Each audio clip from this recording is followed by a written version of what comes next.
So welcome back again. This is yet one of those kind of ridiculous episodes where I treat a fictional work as real history. The last two, the Ned Stark and the Lannister video, did quite well. In fact, the Ned Stark video is one of my better performing videos ever. So with that in mind, I thought I would give it another try. This time, we are taking a closer look at the Targaryen dynasty. Now, keep in mind that this is pure fan fiction. I own no rights to anything of what I'm about to dive into. It's an historical retelling of the events from the Doom to the end of Robert's Rebellion. Some details might have been left out, some I probably have gotten wrong. So if you take offense of anything in the video, please let me know in the comments. Okay, so let's get started. The complete history of House Targaryen.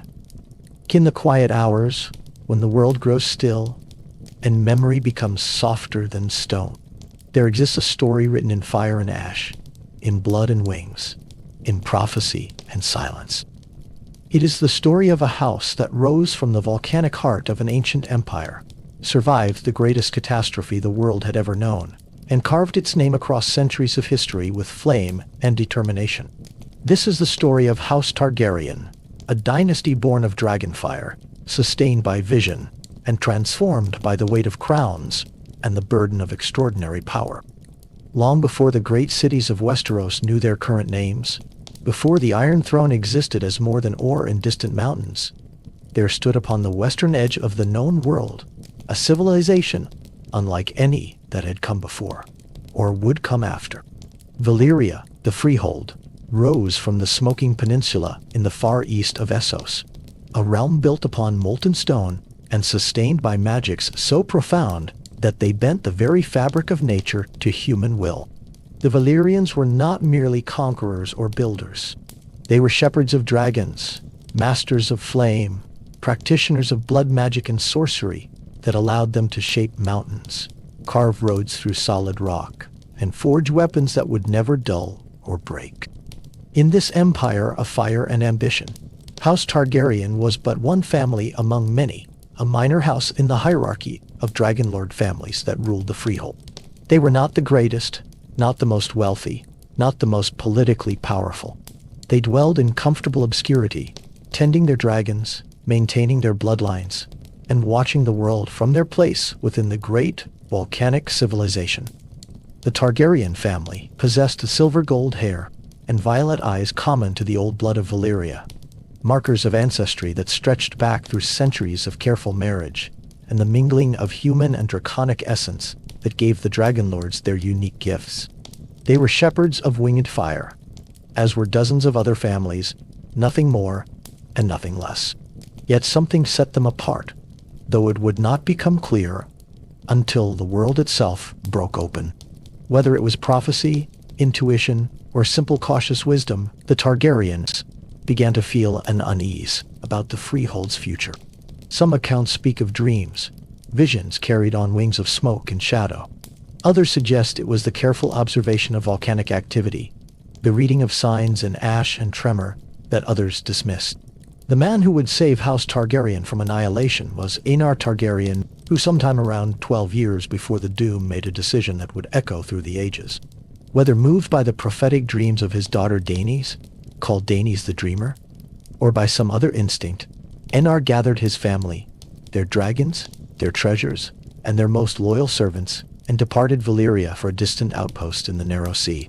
He left behind wealth and status, choosing exile over certainty, establishing his household permanently on Dragonstone, while the other dragonlord families remained in the Freehold, dismissing his fears as cowardice or madness. 12 years later, in an event known simply as the Doom, Valyria was destroyed in a single catastrophic night. The Doom came not as a single moment, but as a cascading catastrophe that unfolded over hours and days, a geological and magical apocalypse. The 14 flames, the chain of volcanoes that had powered Valyrian civilization, erupted simultaneously in an explosion of such magnitude that it shattered the peninsula itself. The land broke apart. The sea rushed in. Earthquakes leveled the great cities. Pyroclastic flows consumed everything in their path. Every dragonlord family perished. The roads of fused stone cracked and fell. The great works of architecture melted or collapsed. An entire civilization, thousands of years of accumulated knowledge and power, vanished in fire and darkness, and turned one of history's greatest civilizations into a smoking ruin. The dragons that had not fled with their masters perished in flame or madness. The 14 flames, the chain of volcanoes that had given Valyria its power, became its tomb. Every dragonlord family that remained was obliterated. The smoking ruins became known as the Doom of Valyria, a cursed place where even centuries later, ships that ventured too close would vanish into poisoned mists and madness. House Targaryen alone survived. Of all the dragonlord families, all the ancient bloodlines of Valyria, only they endured, the last of the dragonlords, sheltered on their island fortress in the narrow sea. Sheltered on their island fortress of Dragonstone, watching from across the water, as their entire world collapsed into ash and sea. They became the last of their kind, the final inheritors of a fallen empire, carrying within their blood and their dragons a legacy that could never be replicated. They had saved 5 dragons, their Valyrian steel swords, some books and records, and most importantly, themselves. For over a century they remained on Dragonstone, keeping their dragons, maintaining their customs, watching and waiting. Dragonstone rises from the narrow sea, like a memory carved in volcanic stone, a fortress of dark rock shaped by ancient Valyrian magic into forms that echo the dragons themselves. Towers twist upward like frozen serpents. Battlements curve and flow with organic menace. The castle is not merely built upon the island, but seems to grow from it, as if the stone itself had been coaxed into shape rather than cut and stacked. Steam rises from fissures in the rock. The air carries the scent of sulfur and salt. Waves crash against black cliffs, and seabirds wheel through mists that never fully clear.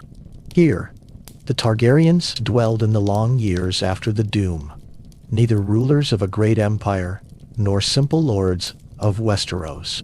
They were refugees preserving the remnants of a dead empire, speaking High Valyrian among themselves, marrying brother to sister to keep their blood pure as Valyrian tradition demanded. They existed in a space between worlds, maintaining their customs, their language, their traditions, all imported from a civilization that no longer existed. They kept their dragons, breeding them carefully, ensuring that the ancient bond between human and beast would not be lost. For over a century, this was their existence. They were the lords of Dragonstone, minding their own, and keeping their dragons close. They watched, they waited, they remembered. The weight of being the last dragonlords pressed upon each generation. They were guardians of something precious and terrible, inheritors of power that set them apart from all other families in the known world. While the great houses of Westeros squabbled over borders and titles, trading lands and marriages in the endless dance of feudal politics, the Targaryens remained separate, touched by the fire of old Valyria, shaped by prophecy and blood, and the presence of dragons that grew larger with each passing year. The dragons themselves were living emblems of what had been lost and what remained. They were creatures of impossible majesty, reptilian yet somehow beyond simple categorization, beings that seemed to exist partially in the realm of magic and myth, even as they breathed and hunted and flew through actual skies. Their scales reflected light, like molten metal. Their eyes held an intelligence that was neither human nor entirely animal. They grew throughout their lives, and those that lived longest could reach sizes that defied belief, large enough to swallow horses whole, to cast shadows that darkened entire villages, to unleash flames hot enough to melt stone and turn sand to glass. The bond between dragon and rider was a mystery even to those who experienced it. It was not mere training, not simple domination of beast by human will. It was something deeper, a connection forged through blood and magic, a relationship that, once established, lasted until death. A dragon would accept only one rider at a time, and the death of that rider would leave the dragon riderless until another of the bloodline claimed them, if they could. The act of claiming a dragon was dangerous, potentially fatal. Many who attempted it died in flame. But those who succeeded gained a companion and weapon unlike anything else in the world. A living extension of their will. A creature of fire and fury that would carry them above the earth and rain destruction upon their enemies. As generations passed on Dragonstone, the house accumulated power that existed independent of any crown or kingdom. They had wealth, yes, drawn from trade and tribute. They had their fortress, impregnable and strange. But their true strength lay in the dragons that roosted in the volcanic caves of the island, in the Dragonmont, where heat and darkness provided the perfect environment for eggs to hatch and wormlings to grow. With each generation, the disparity between House Targaryen and every other family in Westeros grew more pronounced. The great houses of the continent had knights and castles, armies and alliances, but none had dragons. None commanded fire made flesh. It was this power, combined with ambition, vision, and perhaps the weight of prophecy, that led Aegon Targaryen to look westward across the Blackwater Bay toward the seven kingdoms that divided the continent of Westeros. It was Aegon Targaryen, later called Aegon the Conqueror, and Aegon the Dragon, who would transform his house from exiles to emperors. He saw land fractured by endless war, where the Storm Kings fought the Reach. The North kept to its own counsel. The Iron Islands raided and pillaged, and petty conflicts consumed resources and lives in an unending cycle. He saw kingdoms that had existed for thousands of years, but had never known unity, never been forged into a single realm. And he saw an opportunity, a destiny perhaps, to use the power of dragons to accomplish what had never been done before. What followed would be remembered as the Conquest, though the term itself suggests a simplicity that the reality lacked. In the year 2 BC, by the Westerosi calendar, Aegon, then Lord of Dragonstone, landed on the eastern shore of Westeros, at the mouth of the Blackwater Rush, with a small army. His two sister wives Visenya and Rhaenys, and 3 dragons, Balerion the Black Dread, Vhagar, and Meraxes. Aegon did not arrive in Westeros as a mere invader seeking plunder. He came with purpose and vision, with his sister wives Visenya and Rhaenys beside him, with 3 dragons and a comparatively small army. Aegon was 27 years old. His purpose was clear and ambitious beyond measure. He intended to conquer all of Westeros and forge the 7 independent kingdoms into a single realm under his rule. The conquest that followed would take less than 3 years to complete, achieved not through superior numbers, but through the overwhelming advantage of aerial dragonfire, against which medieval armies and castles had no defense. Aegon sent forth ravens to every king in Westeros, offering them a choice: bend the knee and keep your lands and titles, or face the fire. Some chose wisdom, others chose pride. The result would reshape the continent forever. The first major battle occurred at the Reach, where King Mern of House Gardner and King Loren of House Lannister joined their forces, fielding an army of 55,000 men, the largest host ever seen in Westeros. They met Aegon's much smaller force on a field that would become known as the Field of Fire. As the battle was joined, and victory seemed certain for the Reach and Rock Alliance, Aegon and his sisters mounted their 3 dragons and took to the sky. The tactical advantage was absolute. A dragon could strike from any angle, retreat to safety instantly, and return when ready. They could not be countered by archers, could not be trapped by cavalry, could not be starved through siege. They represented a military technology so advanced, so beyond the conventional warfare of Westeros, that resistance was not merely futile, but suicidal. What followed was a slaughter. Dragonfire swept across the packed ranks of soldiers. 4,000 men burned to death in minutes. King Mern died in the flames along with his sons and heirs, ending House Gardner forever. King Loren survived and bent the knee, keeping the Westerlands but losing his crown. The Field of Fire demonstrated beyond doubt that resistance was futile. At Harrenhal, the greatest castle ever built in Westeros, King Harren the Black of House Horror refused to submit, trusting in his massive stone walls. Aegon came to Harrenhal on Balerion and burned it. The stone melted and ran like candle wax. Harren and his sons died in the highest tower, cooked alive inside their armor. The Riverlands lords rose in rebellion against House Hor and declared for Aegon. The ruins of Harrenhal would stand forever after as a monument to the price of defiance. The North, that vast and ancient kingdom, bent the knee without battle. King Torrhen Stark, called the King Who Knelt, marched south with his army. But upon seeing what had befallen others, and upon wise counsel, he chose to submit rather than see his men burned. Aegon allowed the Starks to remain as wardens of the North, ruling their kingdom as they always had, but now as subjects rather than sovereigns. The Vale of Arryn, protected by mountains, was brought into the fold when Visenya flew into the courtyard of the Eyrie on Vigargar. The young King Ronald Arryn was so delighted by the dragon that his mother, serving as regent, wisely bent the knee to preserve her son. The Stormlands fell when their king died in battle, and his successor submitted. Dorne alone resisted successfully, using guerrilla tactics and refusing pitched battle, proving that dragons, while powerful, were not invincible against a population that refused to fight conventional, remaining independent for another 2 centuries.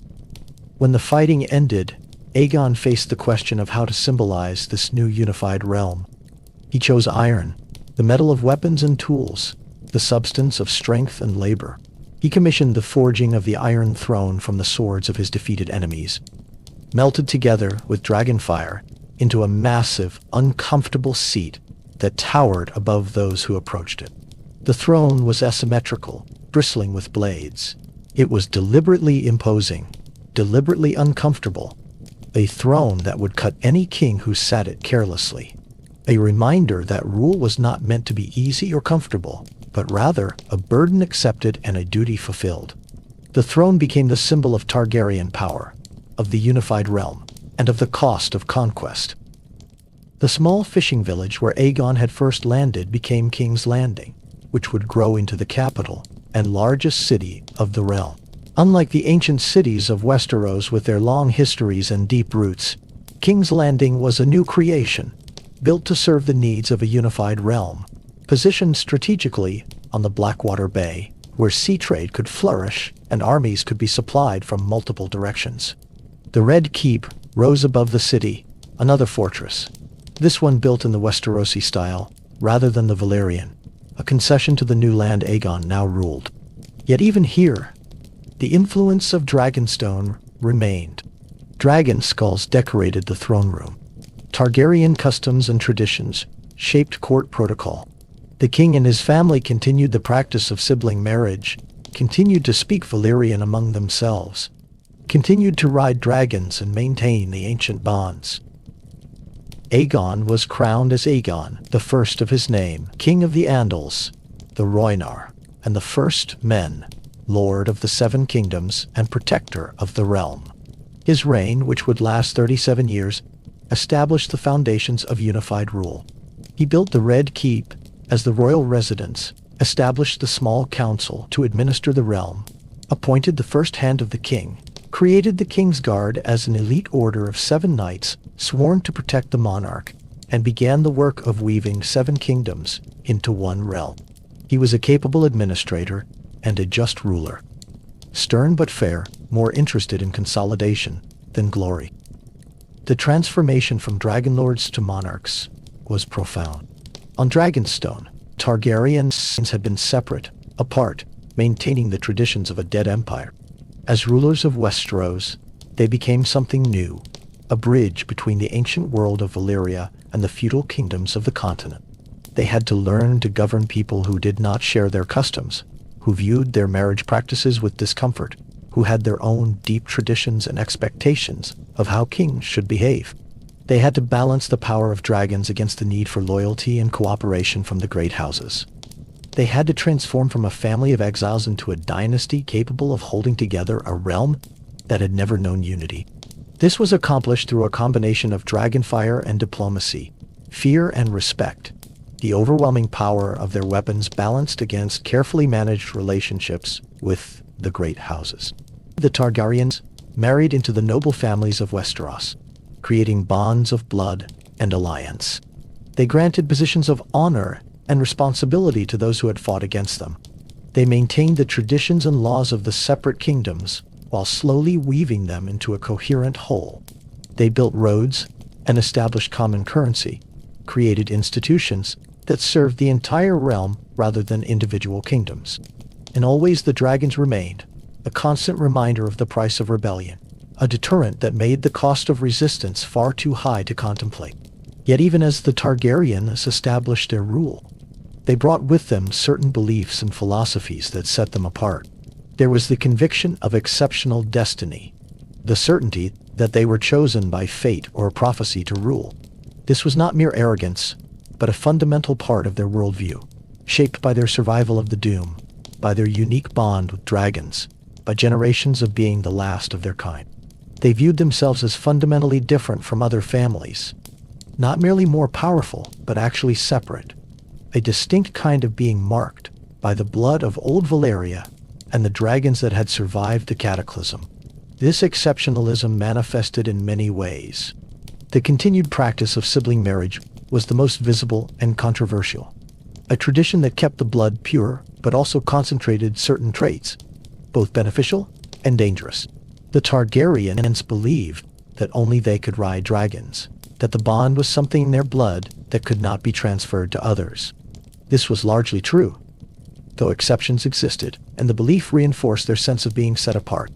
They maintained their own customs regarding succession, inheritance, and family structure, sometimes in direct contradiction to the traditions of Westeros. When these Targaryen customs conflicted with local expectations, it created tension, resentment, and the seeds of future conflicts. Aegon's son, Aerys, born of his marriage to Rhaenys, was a gentle and weak-willed man poorly suited to rule. When Aegon died in 37 AC, Aerys inherited a realm not yet fully settled into peace. His reign was immediately troubled by rebellions.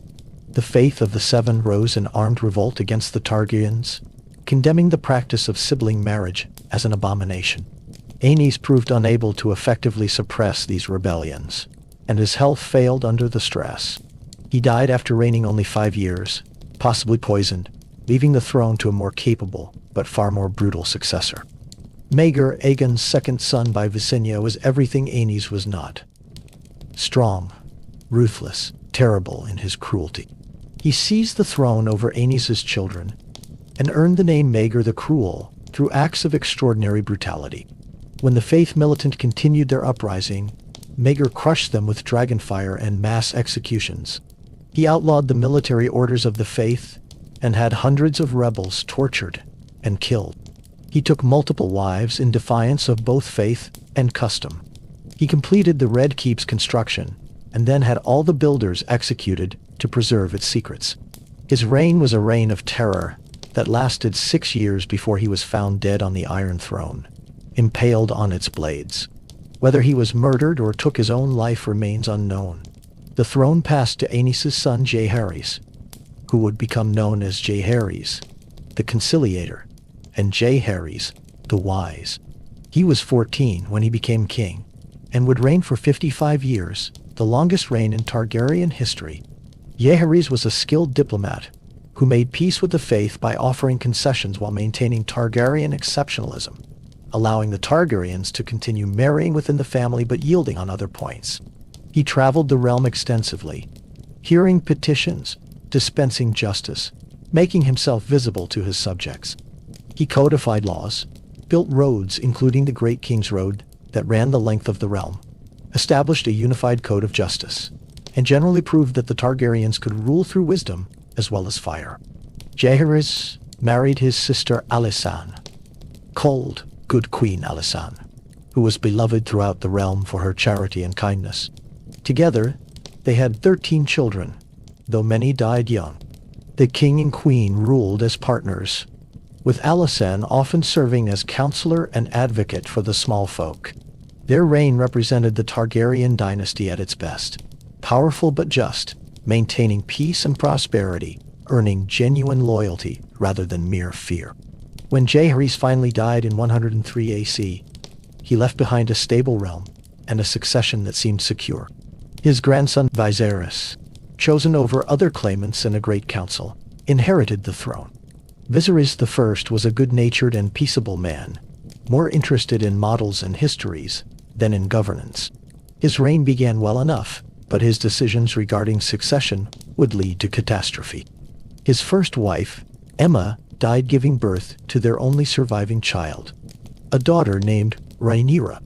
Viserys named Rhaenyra his heir, a controversial decision, as Westerosi tradition favored male inheritance. He then remarried, taking Alicent Hightower as his second wife, who gave him 3 sons. Despite having sons, Viserys refused to change the succession, insisting that Rhaenyra would succeed him. When died in 129 AC, the realm split. Alicent and her supporters, called the Greens for the color they wore, crowned her son, Aegon II, claiming that no woman could inherit the Iron Throne, and that the king's eldest son was the rightful heir.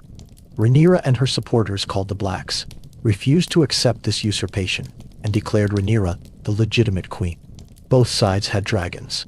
Both sides had powerful allies among the great houses. The result was civil war. The conflict that followed became known as the Dance of the Dragons, and it would nearly destroy House Targaryen. Brother fought sister. Dragon fought dragon, and the realm was torn apart in the fighting. The battles were spectacular and terrible. At Rook's Rest, dragons clashed in the sky while armies fought below, ending with both dragons and riders dead or crippled. The war saw unspeakable acts committed by both sides. Aegon's son Jaehaerys was murdered in his bed, in revenge for an earlier killing. Rhaenyra's son Lucerys was killed when Aemon lost control of his dragon during a confrontation. Common folk suffered as armies marched through their lands and dragons burned their homes. The city of King's Landing changed hands multiple times. Rhaenyra briefly held the capital, but proved an unpopular ruler, and the mob turned on her, forcing her to flee. The dragons died in horrifying numbers.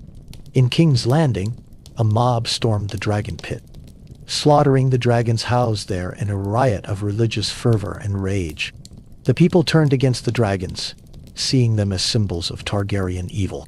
One by one, the great beasts fell, burned by other dragons, killed by mobs, brought down by lucky arrows, dying from wounds or grief. By the war's end, only 4 dragons remained alive, and most were young and small. Rhaenyra herself met a terrible end. After fleeing King's Landing, she was captured on Dragonstone by Aegon II, who fed her to his dragon Sunfire, while her son Aegon the Younger was forced to watch. Aegon II did not long survive her, poisoned by his own supporters who feared he had become too unstable. He died in agony, ending his reign after only 2 years of actual rule, most of which had been spent in war. The throne passed to Rhaenyra's son, who became Aegon III. He was only 11 years old, had witnessed his mother's death, and would be forever scarred by the trauma of the war. His reign, which lasted 26 years, saw him grown into a melancholy and broken man. He wore black every day of his life, earning the name Aegon the Dragonbane, though through no fault of his own. During his reign, the last of the Targaryen dragons died. The last dragon, a small and sickly creature, perished in 153 AC, ending the Age of Dragons forever. Aegon tried desperately to hatch new eggs, commissioning sorcerers and consulting ancient texts, but nothing worked. The dragons were gone. The Dance of the Dragons had cost the Targaryens dearly. The dragon population was destroyed, never to recover. The family had killed its own members in shocking numbers. The small folk had turned against the dragons and, to some extent, against the dynasty itself. The treasury was depleted. Trust between family members was shattered. The clear succession that Jaehaerys had established was replaced by confusion and competing claims. The wounds would take generations to heal, if they ever truly did. Aegon III was succeeded by his sons, first Daeron I, called the Young Dragon, who conquered Dorne at age 14, only to see it revolt the moment he left, dying in a Dornish ambush at 18. Then came Baelor the Blessed, a religious fanatic who walked barefoot to Dorne to make peace, fasted himself nearly to death multiple times, imprisoned his own sisters to preserve their virtue, and eventually died from one fast too many. The crown passed to their uncle Viserys II, who had served as Hand for years and finally got to rule in his own right, only to die after a single year on the throne, possibly poisoned by his son. That son became Aegon IV, known to history as Aegon the Unworthy, perhaps the worst Targaryen king to rule. He was gluttonous, lustful, corrupt, and petty. He fathered countless bastards and legitimized 4 of them on his deathbed, creating rival claimants to the throne. He gave away a Valyrian steel sword, a priceless family heirloom, to one of these bastards, Daemon, whom he had named after a hero of old. His reign was marked by excess, corruption, and the planting of seeds for future conflicts. When he died, fat and diseased at age 49, few mourned him. His legitimate son Daeron, a good and capable man, succeeded him as Daeron II. But Daemon Blackfyre, Aegon the Unworthy's bastard son, refused to accept Daeron's rule. Daemon was a warrior of legendary skill, wielding the Valyrian steel sword Blackfyre that Aegon had given him, charismatic and ambitious. Many lords declared for him, some believing him actually legitimate, others simply preferring him to Daeron. In 196 AC, the First Blackfyre Rebellion erupted. The rebellion split the realm. Great houses chose sides, and armies marched. The climactic battle occurred at the Redgrass Field, where Daemon Blackfyre and his sons fought against Daeron's loyalist forces. The battle was fierce and close-fought, until a volley of arrows, possibly from Daeron's loyal archer Brynden Rivers, killed Daemon and 2 of his sons. The Blackfyre forces broke and fled. The rebellion was crushed, but the Blackfyre line survived in exile across the Narrow Sea, and they would return. 4 more Blackfyre rebellions would trouble the realm over the next 6 decades. The second was crushed through treachery before it could truly begin. The third saw another Blackfyre pretender brought down. The fourth was defeated in battle. The fifth, in 260 AC, was the last and smallest, ending with the death of the final Blackfyre pretender, Meleys the Monstrous, killed in single combat during the War of the Ninepenny Kings. The male line of House Blackfyre ended there, though their legacy of divided loyalty would echo forward. Between these rebellions, Targaryen kings varied in quality and capability. Daeron II, called the Good, brought Dorne into the 7 kingdoms peacefully through marriage rather than conquest, finally completing the work Aegon had begun. His son Aerys I was a scholarly recluse more interested in books than rule. Aerys's brother Maekar ruled capably if grimly. Maekar's son Aegon V, called Aegon the Unlikely because he had never been expected to rule, was perhaps the last truly good Targaryen king, a man who cared deeply about the small folk and tried to improve their lives, though he died tragically at Summerhall in a fire while trying to hatch dragon eggs. Aegon's son Jaehaerys II reigned only 3 years. Jaehaerys' son Aerys, the second of that name, would prove to be the dynasty's doom. Aerys began his reign in 262 AC as a promising young king, handsome and charismatic, full of grand plans. But over the years, he descended into paranoid madness. The transformation was gradual at first, accelerated by a period of captivity during a revolt, and eventually became unmistakable. By his final years, Aerys II had become the Mad King, a tyrant whose cruelty and paranoia terrorized even his closest advisors. Aerys grew obsessed with fire, perhaps hearing in it echoes of the dragons his family had lost. He burned his enemies alive with wildfire, taking pleasure in their screams. He burned lords who displeased him, burning some for treasons real and others for treasons imagined. The crisis that would end Targaryen rule began at a tournament at Harrenhal in 281 ACI.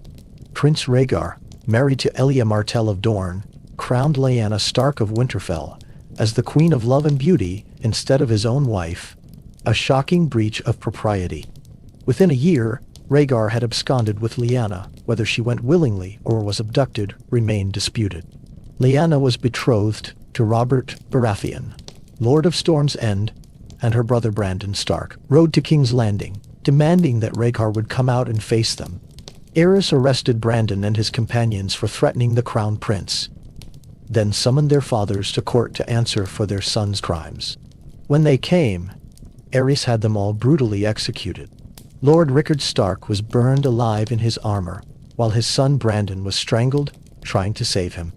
Aerys then demanded that Jon Arryn, Lord of the Vale who had fostered both Robert Baratheon and Eddard Stark, execute his former wards.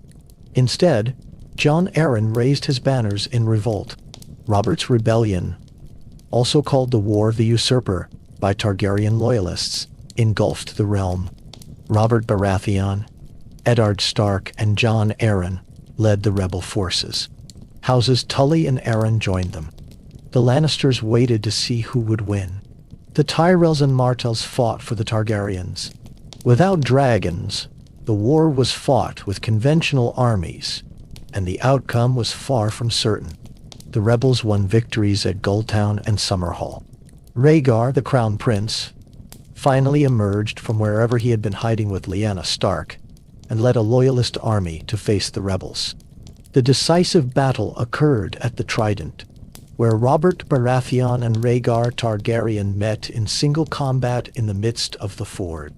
Robert, wielding his great warhammer, struck Rhaegar in the chest, crushing the rubies that decorated his breastplate, and sending them flying into the river. Rhaegar fell into the water and died. The loyalist army broke and fled. The war was effectively over. Tywin Lannister, who had been Hand of the King before a falling out with Aerys, now appeared at the gates of King's Landing with an army, claiming to support the Targaryens. Aerys, against advice, ordered the gates opened. The Lannisters sacked the city. In the throne room, as Lannister soldiers killed everyone they found, Aerys commanded his pyromancer to ignite the caches of wildfire he had hidden throughout the city, intending to burn King's Landing and everyone in it, rather than let Robert have it. "Burn them all," he kept saying. Jaime Lannister, the youngest member of the Kingsguard, stood guard in the throne room. He heard the king's commands. He saw the pyromancer being sent to light the fires. Jaime made a choice. He killed the pyromancer. Then he killed King Aerys, stabbing him in the back and cutting his throat, ending the Mad King's reign in blood. When Eddard Stark arrived at the throne room moments later, he found Jaime sitting on the Iron Throne, the king's body at the base of the steps, blood everywhere. The sack of King's Landing was brutal. Tywin Lannister presented Robert with the bodies of Rhaegar's wife and children, murdered by Gregor Clegane. Princess Rhaenys, a young girl, was stabbed dozens of times. Prince Aegon, an infant, was dashed against a wall. Eddard Stark was horrified by these murders, but Robert accepted them gladly as proof of Lannister loyalty. The remaining Targaryens fled. Aerys's pregnant Queen Rhaella and young son Viserys escaped to Dragonstone with a handful of loyalists. There, in the midst of a terrible storm, Rhaella died, giving birth to a daughter, Daenerys.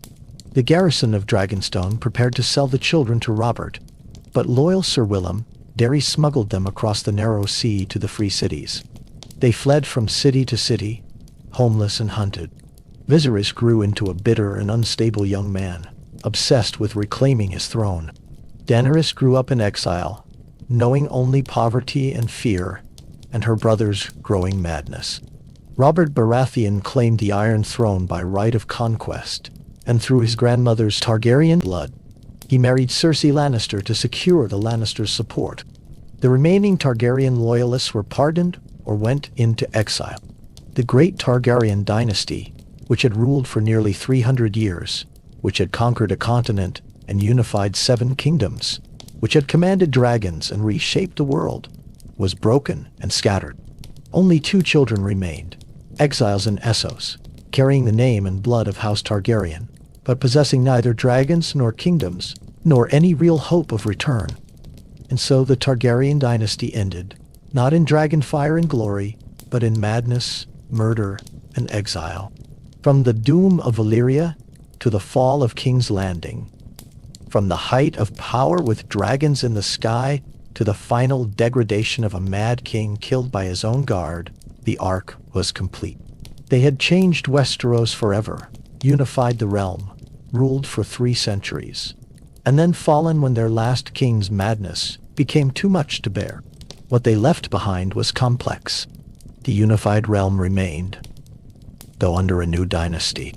The Iron Throne still stood, uncomfortable and dangerous as ever. The institutions they had created continued to function. The great houses they had bound together remained connected. The Red Keep and Dragonstone still stood as monuments to their power. The other children of Valyria. House Targaryen was not the only family of Valyrian descent to survive the Doom and establish itself in Westeros, though they were by far the most powerful and prominent.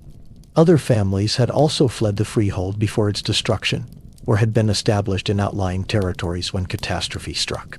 These houses carried their own Valyrian blood, their own traditions and pride, and their own complex relationships with the dynasty that would come to rule the 7 kingdoms. House Velaryon was ancient and proud, claiming descent from Valyrian nobility, though they were not dragonlords themselves. They had never controlled dragons in the Freehold, being of a different class than the 40 families that rode the great beasts. The Valyrians had established themselves on the island of Driftmark in Blackwater Bay before the Doom, perhaps sent there to establish trade or perhaps choosing to settle there for their own reasons. When Valyria fell, they were already secure in their new home, masters of a powerful fleet and wealthy from sea trade. The Valyrians bore the classic Valyrian features: pale silver-gold hair, purple eyes, and fair skin. They were master mariners, building their power on naval supremacy and trade, rather than on dragons and conquest.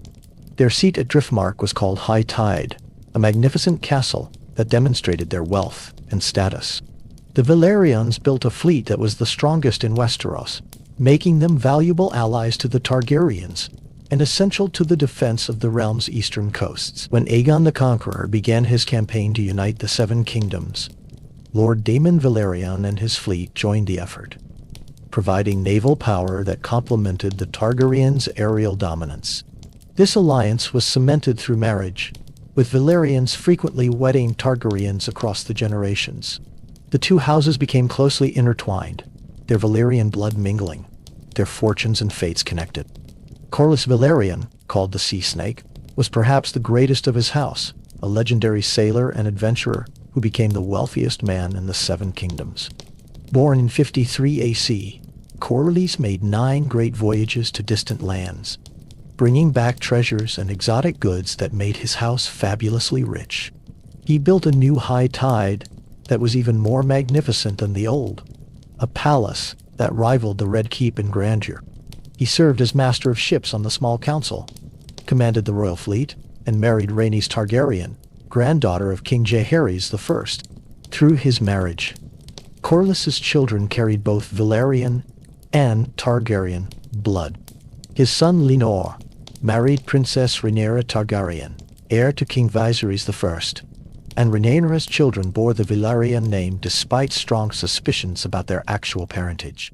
When the Dance of the Dragons erupted, the Valyrians sided with Rhaenyra, providing their fleet and dragons, for some Valyrians had by this time bonded with Targaryen dragons to her cause. The dance devastated House Valyrian, along with House Targaryen. High Tide was destroyed by dragonfire, and many Valyrians died in the fighting. The house rebuilt after the dance but never quite recovered its former glory. The Valyrians remained important as masters of the royal fleet and as a prominent house in the Crownlands, but they were diminished, their wealth spent, their magnificent palace gone, their closest members dead in the Civil War. By the time Robert's rebellion ended Targaryen rule, House Valyrian was still extant, but much reduced, a shadow of what the Sea Snake had built. House Celtigar was another family of Valyrian descent that predated the Doom. They held the island of Claw Isle in Blackwater Bay, northeast of Driftmark, and claimed a lineage as ancient as the Targaryens themselves. The Celtigars bore the silver hair and purple eyes of old Valyria, though less consistently than the Targaryens, suggesting either more mixing with non-Valyrian blood, or simply the natural variation that occurs in any bloodline over centuries. The Celtigars were known for their famous horn, an ancient artifact said to be of Valyrian make, decorated with gold and silver, and allegedly capable of summoning krakens from the deep. Whether the horn truly possessed such power was never proven, but it remained a cherished heirloom of the house. The Celtigars also possessed a Valyrian steel axe, one of the few such weapons in Westeros, though it was less famous than the great swords. Unlike the Valyrians with their grand ambitions and legendary voyages, the Celtigars were a more modest house, content with their island seat and their role as loyal Targaryen vassals. They provided ships and men to the Targaryen cause across the centuries, fighting in most of the dynasty's wars. During the Dance of the Dragons, they sided with Rhaenyra, their Lord Clement serving on her small council. Like the Valyrians, they suffered losses in that conflict, but survived to continue their service to the Iron Throne. House Targaryen was a more obscure family, but they held a position of note during the Conquest and immediate aftermath. Quentyn Targaryen was one of Aegon the Conqueror's fiercest commanders, of Valyrian descent, though the exact nature of his family's origins was unclear. When Aegon burned Harrenhal and killed House Hor, he granted the massive ruined castle to Quentyn, making him Lord of Harrenhal. The Targaryen family held Harrenhal for 3 generations, attempting to restore and maintain the enormous castle despite its cursed reputation. But House Targaryen was not destined to endure. They were exterminated in 37 AC, when Harren the Red, grandson of a Hor king's bastard, murdered the entire Targaryen family and seized Harrenhal for himself. The male line of House Targaryen ended there, victims of the very castle they had been given as a reward for loyal service. Beyond these houses in Westeros, there were other families of Valyrian descent scattered across Essos, particularly in the Free Cities, Inlis, Myr, and Volantis. Families claiming Valyrian heritage were numerous, though after 300 years of mixing with other populations, their blood was diluted and their customs transformed. These families lacked dragons, lacked Valyrian steel, and lacked the concentrated bloodlines of the Westerosi houses. They were Valyrian in name and ancestry, but Essosi in culture and power. In Volantis, the closest free city to the ruins of Valyria, certain old blood families still claimed direct descent from the Freehold and maintained traditions they insisted were purely Valyrian. These families competed for power in the city's complex political structure, some even claiming they should rule Volantis as the Targaryens ruled Westeros. But without dragons, their claims rang hollow, and they remained merely one faction among many in a wealthy but fractious city-state. The relationship between House Targaryen and these other Valyrian families was complex. The Targaryens were clearly preeminent, the only family with dragons, the conquerors and rulers of a continent. But the existence of other Valyrian-descended houses meant the Targaryens were not entirely unique. The Valyrians in particular could claim ancestry as ancient and pure as the Targaryens, even if they lacked dragons. This created both alliance and tension, a recognition of shared heritage combined with clear hierarchy.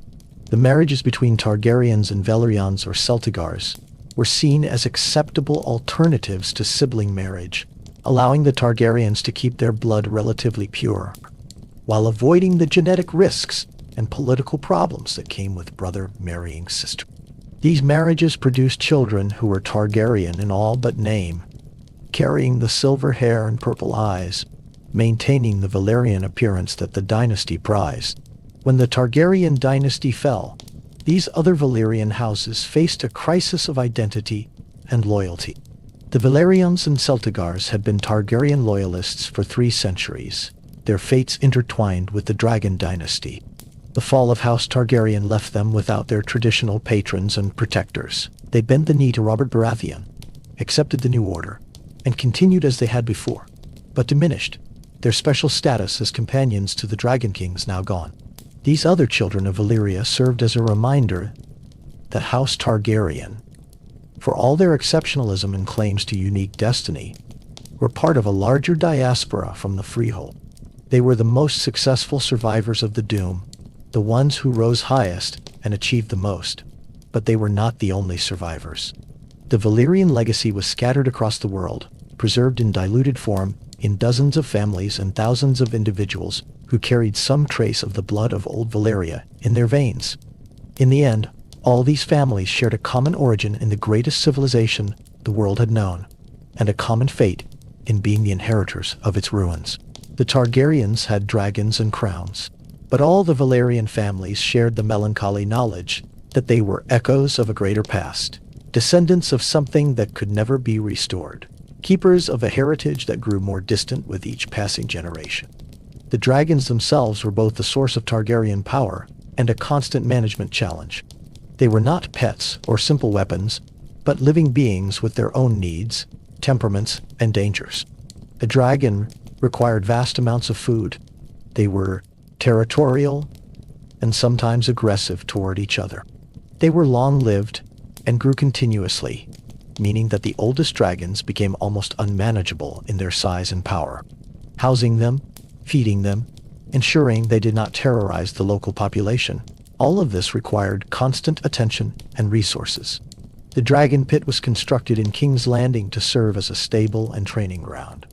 A massive structure designed to contain creatures that could, if they chose, break through stone walls and take to the sky. The presence of multiple dragons and multiple potential riders within the royal family created its own dynamics. Targaryen prince or princess with a dragon was not merely a member of the family but a power unto themselves, capable of independent action, difficult to control or punish.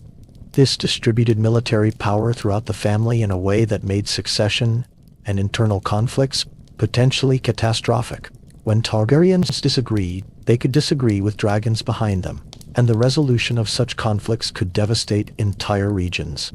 As decades passed and the conquest faded into history, new generations of Targaryens were born who knew only the unified realm, who had never lived on Dragonstone as exiles, who took their position as monarchs for granted.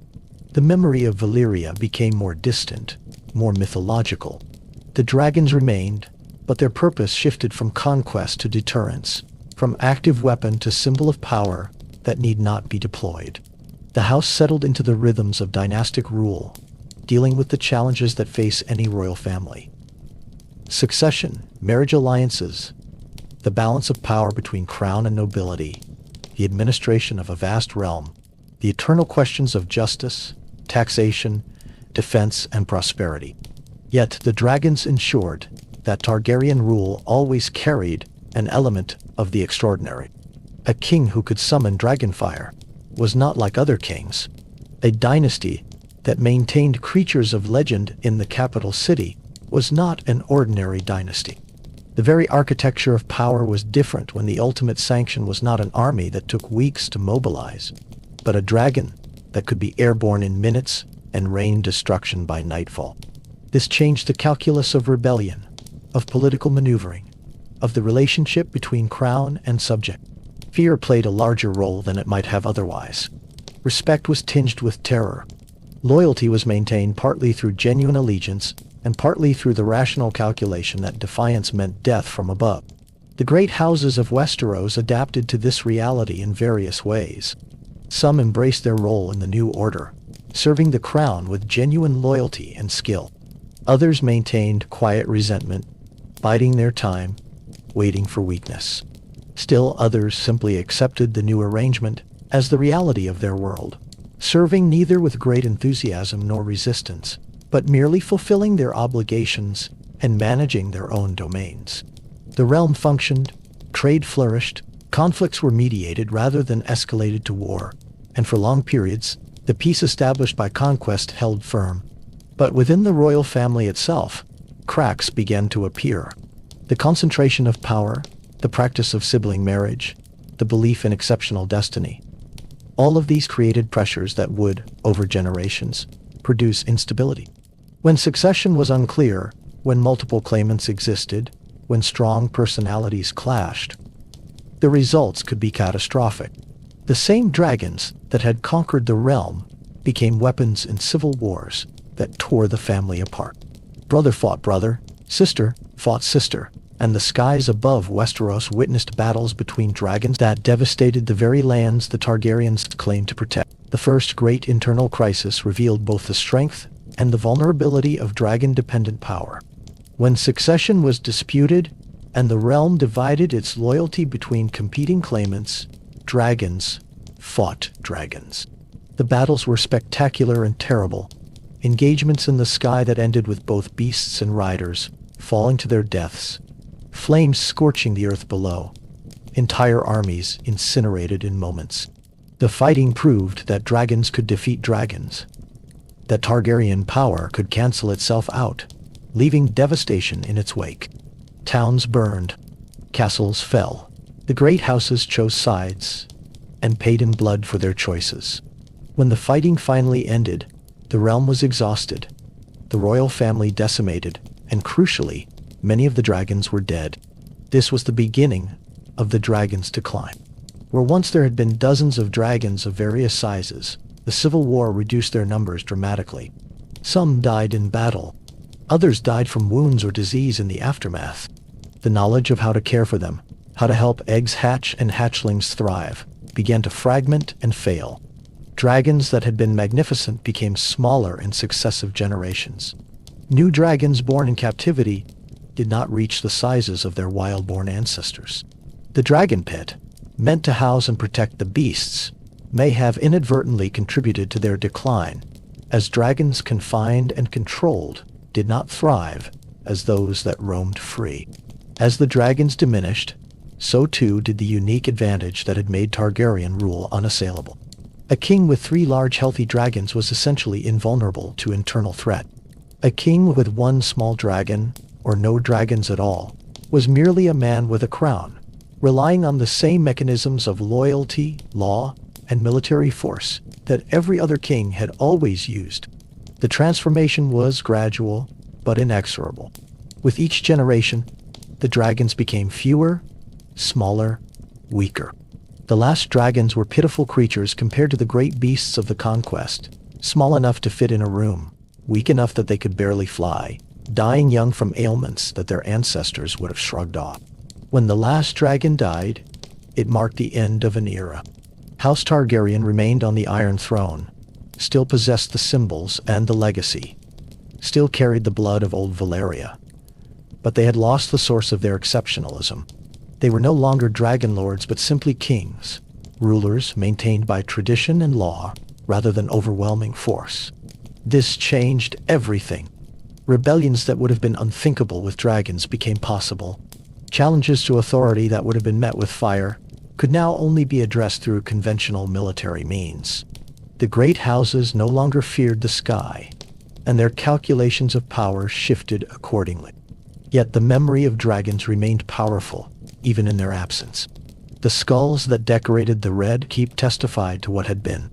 The histories and songs recounted tales of fire and conquest. The Targaryens themselves continued to maintain their identity as dragonlords, even without dragons, continuing their marriage practices, their customs, their claim to exceptional status. They spoke of prophecy, of ancient dreams, of a destiny that transcended the mere possession of flying beasts. They maintained the forms and rituals, hoping perhaps that one day the dragons would return, that dragon eggs, long thought dead, might once again hatch, that the ancient bond might be restored. The centuries of Targaryen rule without dragons revealed both the accomplishments and the limitations of the dynasty. They had indeed unified the realm, created institutions that served the common good, established a period of relative peace and prosperity that allowed trade and culture to flourish. The Iron Throne remained a powerful symbol. The office of king commanded respect and obedience. The realm functioned as a coherent entity rather than as fractious kingdoms. These were genuine achievements, evidence that the Targaryens had been more than mere conquerors, but had successfully transformed themselves into a ruling dynasty capable of governance. Yet the instabilities remained. The practice of sibling marriage continued without dragons to justify it, seemed increasingly strange and troubling to the realm. It concentrated certain traits within the bloodline, and not all of these traits were beneficial. There emerged a pattern. spoken of in whispers and dark jokes. When a Targaryen was born, the gods flipped a coin, and the world held its breath to see whether greatness or madness would result.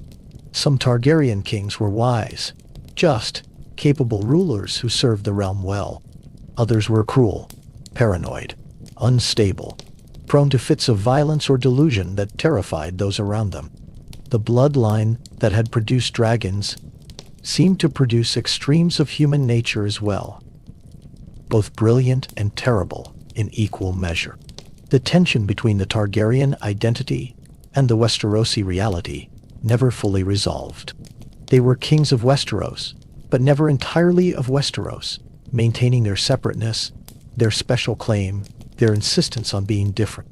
This created a distance between the crown and the great houses, a sense that the Targaryens were foreign even after centuries of rule, that they did not truly understand or value the traditions and customs of the people they governed.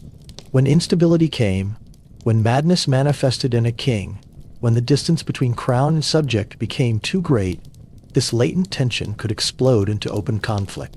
The final crisis of Targaryen rule came not from external invasion or the machinations of a single ambitious house, but from a confluence of failures. A king whose instability crossed from eccentricity into dangerous madness, a political situation that had become untenable. Great houses that saw an opportunity to rid themselves of a dynasty they had never fully accepted. The absence of dragons meant that resistance was possible, and when that resistance came, it came from multiple directions at once, coordinated by great lords who had concluded that Targaryen rule had become more burden than benefit. The war that ended the Targaryen dynasty was brutal and personal, touching every region of the realm, drawing in all the great houses in one capacity or another. It was not a clean conflict with clear sides, but a messy, evolving situation where alliances shifted, where personal grievances mixed with political calculation, where the outcome was uncertain until the very end. The Targaryens, even without dragons, commanded loyalty from many quarters and possessed the resources and legitimacy of the crown. But they faced enemies who were determined, capable, and numerous. And in the end, the weight of opposition proved too great. When the fighting ended, the Iron Throne passed from Targaryen hands for the first time in nearly 3 centuries. The dynasty that had seemed eternal, that had ruled through conquest and dragonfire and the weight of prophecy, was broken. Some members of the family survived, scattered into exile, carrying with them the memory of what had been and the faint hope of what might yet be restored. Others died in the fighting, or in the purges that followed, victims of the same cycle of violence that had characterized so much of the house's history. The fall of House Targaryen completed a cycle that had begun with the doom of Valyria. They had survived the greatest catastrophe of their world, maintained their dragons and their traditions in exile, conquered a continent, ruled for centuries, and then lost everything when madness, miscalculation, and the absence of dragons converged. It was a trajectory that seemed almost mythological, a rise and fall so complete that it invited interpretation, analysis, the search for lessons and meanings. What can be said about a dynasty so marked by fire and blood, by greatness and madness, by destiny claimed and destiny lost? They changed the world profoundly, unified a fractured continent, ended countless wars through the imposition of peace from above. They brought with them a cultural sophistication and connection to ancient magics and arts that would have been lost otherwise. They ruled with a mixture of strength and vision that, at its best, served the realm well. They demonstrated that power can achieve what persuasion cannot, that sometimes force is necessary to break cycles of violence and create the conditions for peace. Yet they also demonstrated the dangers of exceptionalism, the perils of believing oneself fundamentally different from and superior to others. Their conviction of special destiny led to practices that seemed increasingly indefensible, to a distance from their subjects that made genuine understanding impossible, to a concentration of dangerous traits that manifested in terrible ways. Their reliance on dragons, while effective, created a dependence that became catastrophic when the dragons disappeared. Their internal conflicts, fought with the same destructive power they had used to conquer, devastated the realm they claimed to protect. The legacy of House Targaryen is complex, woven through the entire subsequent history of Westeros. The realm they unified remained unified, even under different rulers. The institutions they created continued to function. The Iron Throne endured as symbol and seat of power. But the memory of Dragonfire lingered as well, both as warning and as lost glory, a reminder of what humans can achieve when they command powers beyond the ordinary, and what they can destroy when they wield those powers unwisely. In the quiet centuries after their fall, as historians and scholars examined the Targaryen era, they found a family that defied easy categorization. Heroes and monsters both, visionaries and madmen, liberators and tyrants, sometimes all of these things embodied in a single king or queen. The dragons themselves became the ultimate symbol of this duality, magnificent and terrible, creative and destructive, the source of both the house's greatest achievements and its ultimate vulnerabilities. The story of House Targaryen is ultimately a story about power, what it means to possess it, what it does to those who wield it, and what happens when it fades. It is about the weight of legacy and the burden of exceptional heritage. It is about prophecy and whether destiny can be escaped or must be fulfilled. It is about fire, both literal and metaphorical. The flame that forges and the flame that consumes, often impossible to distinguish until after the burning is done. From the volcanic peninsula of Valyria to the exile on Dragonstone, from the conquest of Westeros to the centuries of rule and eventual fall, House Targaryen traced an arc that seems, in retrospect, almost inevitable. They carried within them the seeds of both triumph and tragedy, and both grew to full fruition over the course of their history.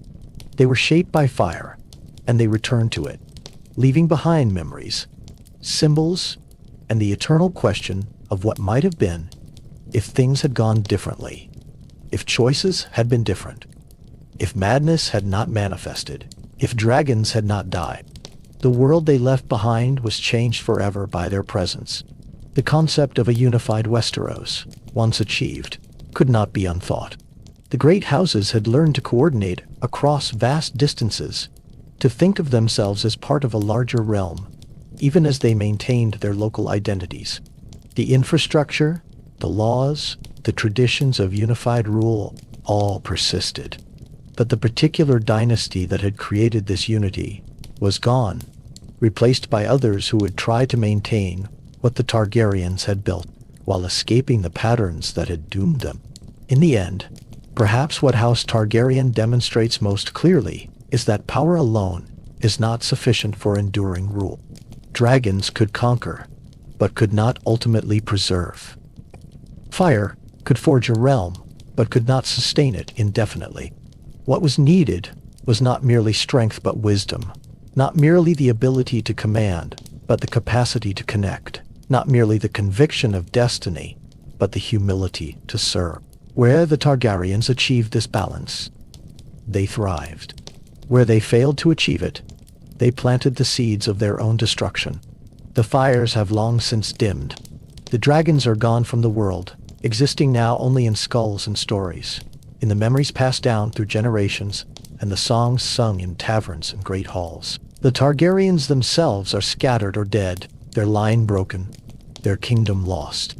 But the impact of their existence reverberates still through the history and consciousness of Westeros, a reminder that the world once knew beings who rode the sky on wings of fire, who commanded powers that seemed to belong to legends rather than reality, who changed the course of history through vision and violence, and the overwhelming force of dragonfire. This is the story of House Targaryen, spoken softly in the quiet hours when the world grows still. A story of fire and ash, of blood and wings, of prophecy fulfilled and dreams destroyed. A story that begins in the volcanic heat of an ancient empire and ends in exile and memory, completing a circle that spans centuries and encompasses both the heights of human achievement and the depths of human failing. A story that continues to echo, long after the flames have died and the wings have stilled, in the collective memory of a world that briefly knew what it meant to witness the Age of Dragons. The memory of Valyria, haunted the Targaryens across every generation, shaping their identity in ways both visible and subtle. They carried with them not just the physical remnants of the Freehold, the books written in High Valyrian, the swords forged with forgotten techniques, the architectural knowledge that allowed them to shape stone in ways no Westerosi mason could replicate, but also the psychological weight of being survivors. They were the last thread connecting the present to a civilization that had been the pinnacle of human achievement, and this imposed upon them a sense of obligation, of duty to preserve what could be preserved, to maintain what could be maintained. The language of Old Valyria remained the private tongue of the family, spoken among themselves even as they conducted the business of ruling in the common tongue of Westeros. High Valyrian was a language of elegance and precision, with grammatical structures that reflected the sophistication of those who had developed it. To speak it was to connect with ancestors who had walked the streets of the Freehold, who had shaped the 14 flames to their will, who had first discovered the secrets of hatching and bonding with dragons. The Targaryens taught their children this language from birth, ensuring that each new generation would carry forward this link to a world that existed now only in memory and ruin. The dreams too persisted across generations, though their nature and meaning were subjects of endless speculation.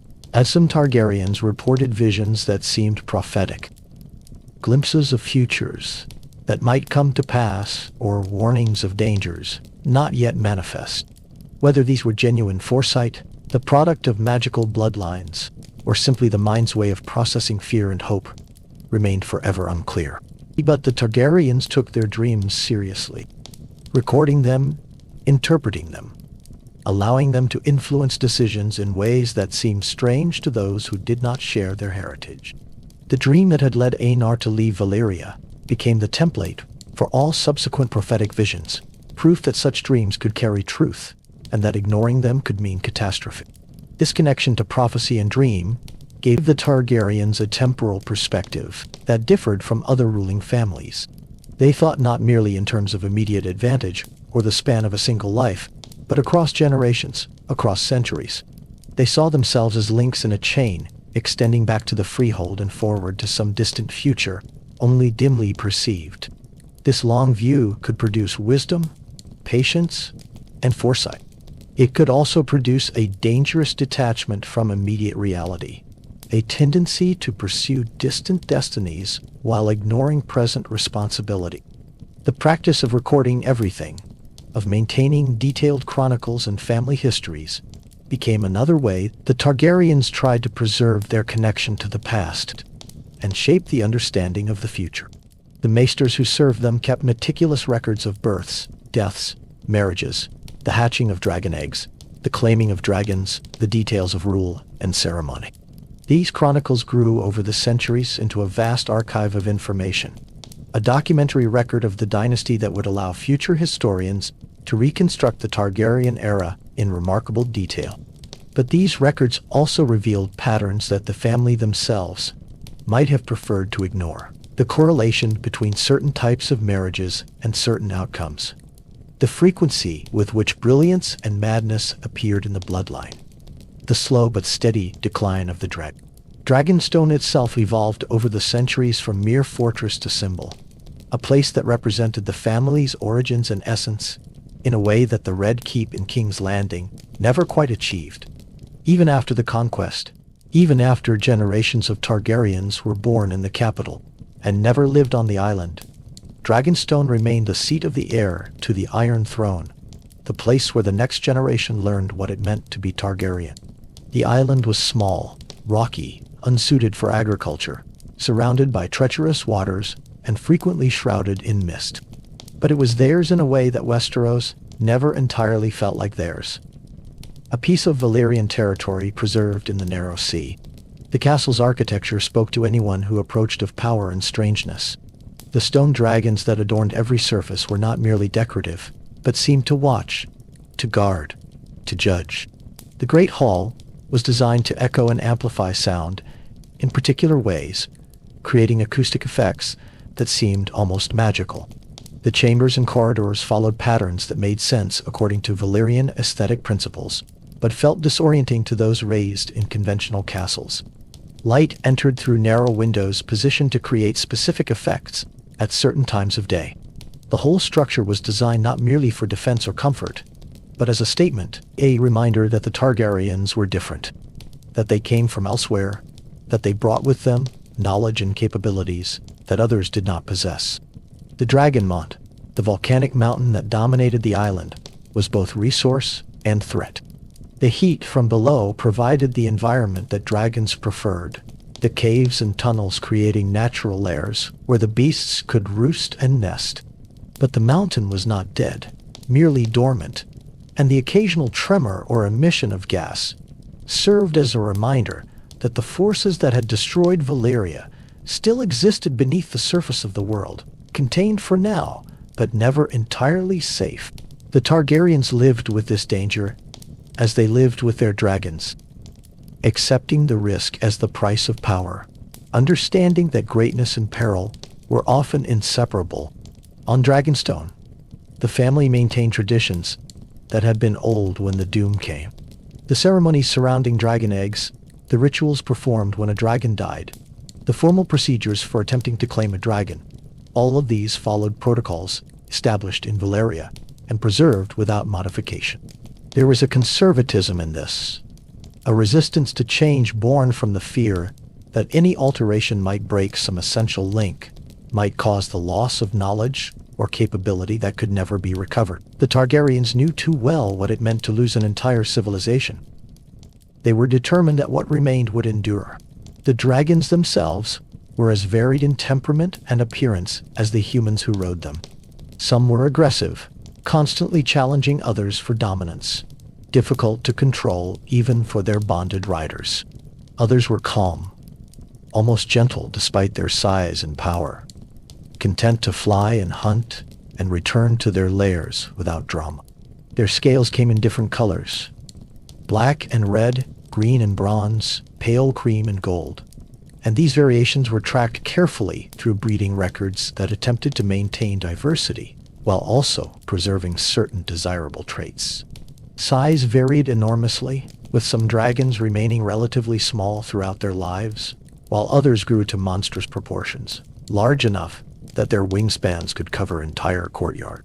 The oldest dragons, those that had survived for a century or more, became almost mythological even while they lived. They grew too large to be housed in normal structures, too powerful to be controlled through any means other than the bond with their rider, too dangerous to be anywhere near populated areas unless carefully managed. These ancient beasts represented both the ultimate expression of Targaryen power and a constant source of anxiety. What would happen if such a dragon went rogue? What if it decided to hunt humans? What if the rider died and the dragon, in its grief or rage, turned on the city? These were not idle concerns but real possibilities that required constant vigilance. The process of hatching dragon eggs was never fully understood, even by the Targaryens themselves. Some eggs hatched readily when placed in fire or exposed to sufficient heat. Others remained stubbornly dormant for years or decades, only to hatch suddenly under circumstances that seemed no different from previous attempts. Still others never hatched at all, eventually turning to stone, becoming mere curiosities or decorations. The Targaryens tried everything they could think of to improve hatching rates. Different types of fire, different incantations, different rituals, involving different bloodlines or different phases of the moon. Some attempts seemed to work. Others failed. The pattern, if there was one, remained elusive. This uncertainty about dragon reproduction meant that the family could never take their dragons for granted. Each successful hatching was celebrated as a significant event. Each death of a dragon was mourned, not just for the loss of a companion or weapon, but for the reduction in the total number of dragons in existence. As the years passed, and hatching became more difficult, as the dragons born in captivity proved smaller and less robust than their predecessors, the concern grew that the family might outlive their dragons, that one day there might be Targaryens, but no dragons for them to ride. This anxiety proved well-founded. The relationship between a rider and dragon was the most intimate and profound bond a Targaryen could experience. It began with the claiming, a moment of terrifying uncertainty, when a person approached a dragon and attempted to establish dominance and connection. The dragon might accept the new rider, might recognize some quality or scent or element of blood that made the bond possible. Or the dragon might reject the attempt with fire, killing the would-be rider instantly. There was no way to know in advance. Those who succeeded spoke of a sensation like nothing else. A joining of wills, a connection that operated beneath conscious thought, allowing rider and beast to coordinate their movements as if they were a single being. Once bonded, the relationship deepened over time. A rider learned the patterns of their dragon's moods, the signs that indicated hunger or irritation or playfulness. The dragon, in turn, learned to respond to subtle cues from the rider, to anticipate commands, to understand intention even when not explicitly directed. They flew together, hunted together, fought together. The death of either partner left the survivor diminished. Dragons who lost their riders became melancholy and withdrawn, sometimes refusing food, occasionally dying of what seemed like grief. Riders who lost their dragons spoke of feeling incomplete, as if a part of themselves had been torn away, leaving a wound that never fully healed. The practical aspects of maintaining dragons were substantial and never-ending. A fully grown dragon could consume a dozen sheep or several cows in a single feeding. Multiply this by a dozen or more dragons, and the logistical challenge became enormous. The Targaryens maintained vast herds specifically for feeding their dragons, allocating resources that might otherwise have gone to human needs. The slaughter and delivery of this food required dedicated workers, people who were brave enough or desperate enough to work in close proximity to creatures that could incinerate them with a moment's anger. These dragon keepers developed their own traditions and knowledge, passing down techniques for managing the beasts, learning which dragons were relatively safe to approach, and which required maximum caution. The physical space required for dragons also posed challenges. In the early years after the conquest, when the family still spent much time on Dragonstone, the caves of the Dragonmont provided adequate housing. But as more dragons were born, and the court increasingly centered on King's Landing, a solution had to be found for keeping dragons in or near the capital. The Dragon Pit was constructed for this purpose, a massive domed structure built on a hill within the city. It was designed to house multiple dragons, with separate chambers and access tunnels, forges for heating, and systems for bringing in food and removing waste. The Dragon Pit became one of the most distinctive landmarks of King's Landing, visible from miles away, a constant reminder to the city's residents and visitors that they lived under the shadow of dragons. Yet the Dragon Pit, for all its size and grandeur, may have contributed to the decline of the dragons it was meant to protect. Dragons kept in confined spaces did not grow as large as those that roamed free. They became accustomed to being fed rather than hunting, losing some of their vitality and fierceness. The air in the pit, despite the best efforts of the designers, was often thick with smoke and the smell of dragon, not the clean sea air of Dragonstone. The dragons kept there seemed to sicken more easily, to produce fewer viable eggs, to live shorter lives. Observers noted that the largest and healthiest dragons were those that spent most of their time flying free, hunting in the wild lands far from the city, roosting in caves or on mountain peaks, rather than in constructed buildings. This tension between the need to control the dragons and the requirement that they remain healthy and powerful was never fully resolved. The Targaryens wanted their dragons close, wanted to be able to mount and fly at a moment's notice, wanted the visible display of power that dragons in the capital provided. But this convenience came at a cost, measured in the slow degradation of the dragons themselves, a price that was not immediately apparent, but accumulated across generations until it became catastrophic. The cultural impact of dragons on Westeros extended far beyond their military application. The very existence of such creatures changed the mythology and worldview of the population. Dragons proved that magic was real, that the world contained wonders and terrors beyond the mundane. They validated old stories and legends, suggesting that if dragons were real, perhaps other mythical creatures might exist as well. They provided a focal point for both hope and fear, symbols that could mean different things depending on one's relationship to Targaryen rule. For those who benefited from the peace the conquest had brought, dragons represented security and the end of endless warfare. For those who chafed under Targaryen authority, dragons represented oppression and the imposition of foreign rule. Artists and craftsmen throughout the realm incorporated dragon imagery into their work, even those who had never seen a dragon in person. Dragons appeared in tapestries and carvings, in the designs of armor and weapons, in jewelry and decoration. The three-headed dragon sigil of House Targaryen became one of the most widely recognized symbols in the realm. Displayed on banners and coins, carved above doors and gates, woven into cloth, and painted on shields. This ubiquity of dragon imagery reinforced Targaryen power even in places where actual dragons never flew, creating a visual reminder of the source of the dynasty's authority.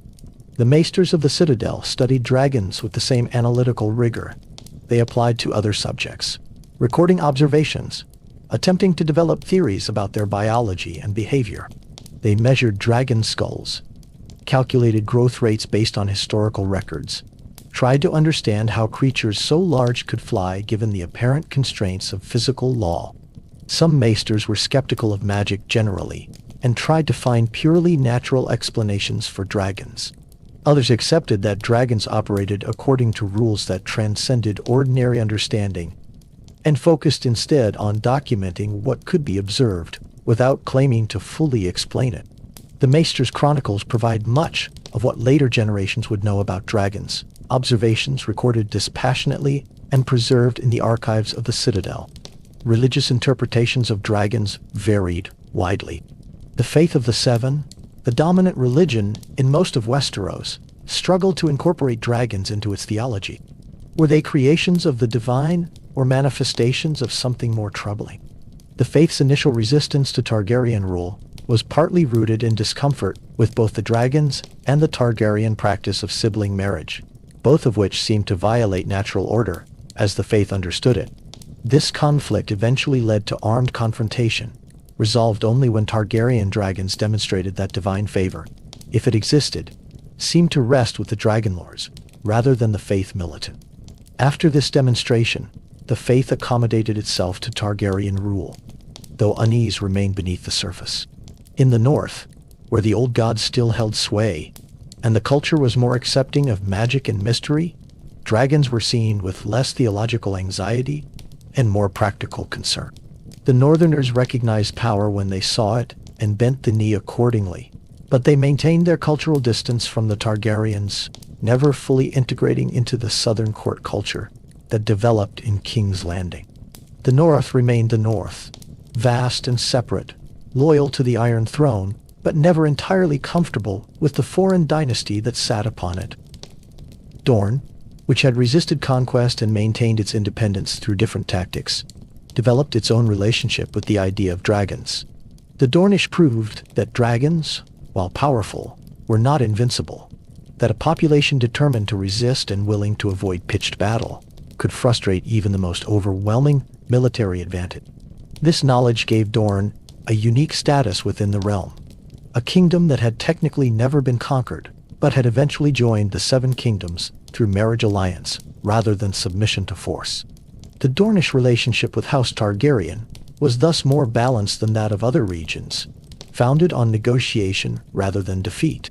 The Iron Islands, with their own distinct culture and tradition of raiding and independence, chafed under Targaryen rule, but recognized that their ships, however swift and numerous, provided no defense against aerial attack. The Ironborn bent the knee but maintained their resentment, biding their time, occasionally testing the limits of Targaryen authority when opportunities arose.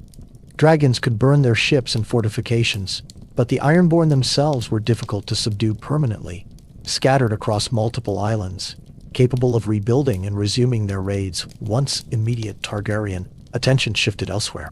Each region of the realm thus developed its own accommodation to Targaryen rule, its own way of understanding what it meant to be part of a unified kingdom under a dynasty of dragonlords. This created a complex political landscape where the Targaryens had to balance multiple different cultures, traditions, and expectations, maintaining enough central authority to keep the realm unified while allowing enough local autonomy to prevent constant rebellion. It was a delicate equilibrium, maintained through a combination of dragon-backed force, diplomatic marriage alliances, the distribution of honors and positions, and the simple passage of time that allowed new generations to grow up knowing only the unified realm. The court culture that developed in King's Landing under Targaryen rule blended elements from multiple sources. The Targaryens brought their Valyrian traditions, the formality and ritual that had characterized the Freehold. From Westeros came the feudal relationships, the concepts of knightly honor and the cult of chivalry.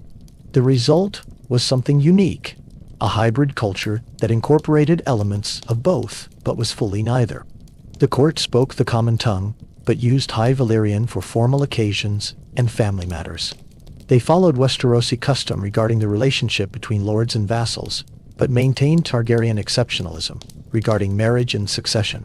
They celebrated both Westerosi festivals and Valyrian commemorations. This hybrid culture was most visible in the great ceremonies of state. Coronations blended the anointing by the High Septon, a concession to the faith, with Targaryen elements like the presence of dragons and the recitation of genealogies in High Valyrian. Royal weddings similarly combined traditions, creating spectacles that satisfied both the need for Westerosi legitimacy and the desire to maintain Targaryen distinctiveness. These ceremonies were carefully choreographed, their symbolism debated and refined, each element chosen to send specific messages about power, continuity, divine favor, and the unique status of the ruling family. The distribution of positions and honors at court became a mechanism for managing the great houses and incorporating their members into the Targaryen system. The office of Hand of the King, the monarch's chief advisor and administrator, often went to members of the great houses, creating a direct link between the crown and the most powerful families of the realm. This position could elevate a house to unprecedented influence and wealth, or it could destroy careers and families when things went wrong. The turnover of hands reflected the political currents of each era, the relationship between the ruling Targaryen and the great lords, the balance of power between crown and nobility. The King's Guard, an elite order of knights sworn to protect the monarch and forbidden to marry or hold lands, became another institution that blended Targaryen needs with Westerosi traditions. These 7 knights, clad in white cloaks and armor, served for life and were supposed to represent the pinnacle of knightly virtue and martial skill. Selection to the King's Guard was considered a great honor, though it required enormous sacrifice.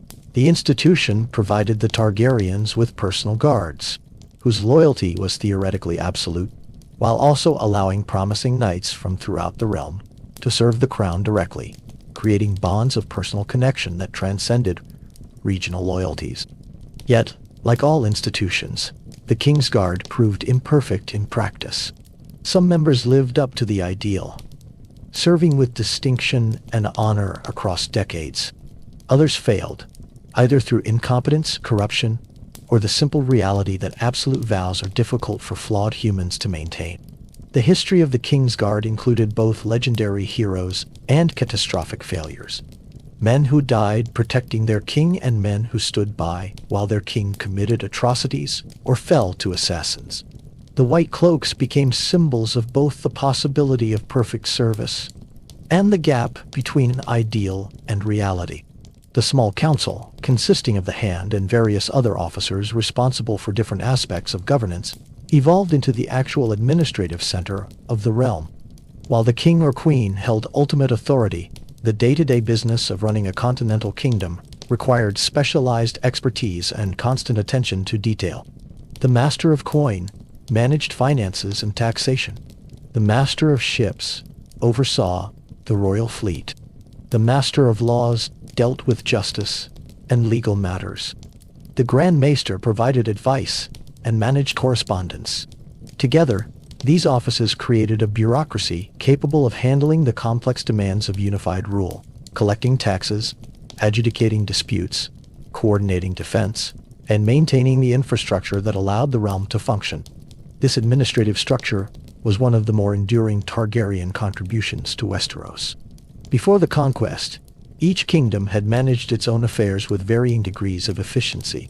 The Targaryens created something more systematic, more coordinated, more capable of addressing problems that crossed regional boundaries. Roads were built and maintained. Justice was standardized to some degree, even as local variations persisted. Trade was facilitated by common currency and the reduction of internal barriers. These were unglamorous achievements, far less dramatic than the conquest itself, but they represented the transformation of Targaryen rule from mere domination to actual governance. The economic impact of unified rule under the Targaryens was substantial. The end of constant warfare between kingdoms freed resources for productive purposes. Trade routes became safer, more predictable. Merchants could plan long-distance commerce, knowing that the roads would not be disrupted by armies or bandits. The coastal cities flourished as sea trade expanded.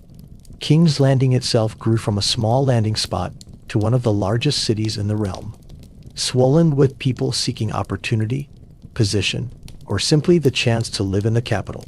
This urbanization brought both prosperity and problems, as the infrastructure struggled to keep pace with population growth, creating overcrowding, sanitation issues, and social tensions. The expansion of trade had cultural as well as economic effects. Ideas and goods circulated more freely. Artisans in different regions learned techniques from each other. Foods and fashions spread across the continent. The common tongue became even more dominant as the language of commerce and administration, though regional dialects and variations persisted. This increasing interconnection made the realm more unified in practice, not merely in theory, creating networks of connection that would outlast the Targaryen dynasty itself. Yet, prosperity was unevenly distributed, as it always is. The great houses grew wealthier, able to exploit the peace to develop their lands and expand their trade.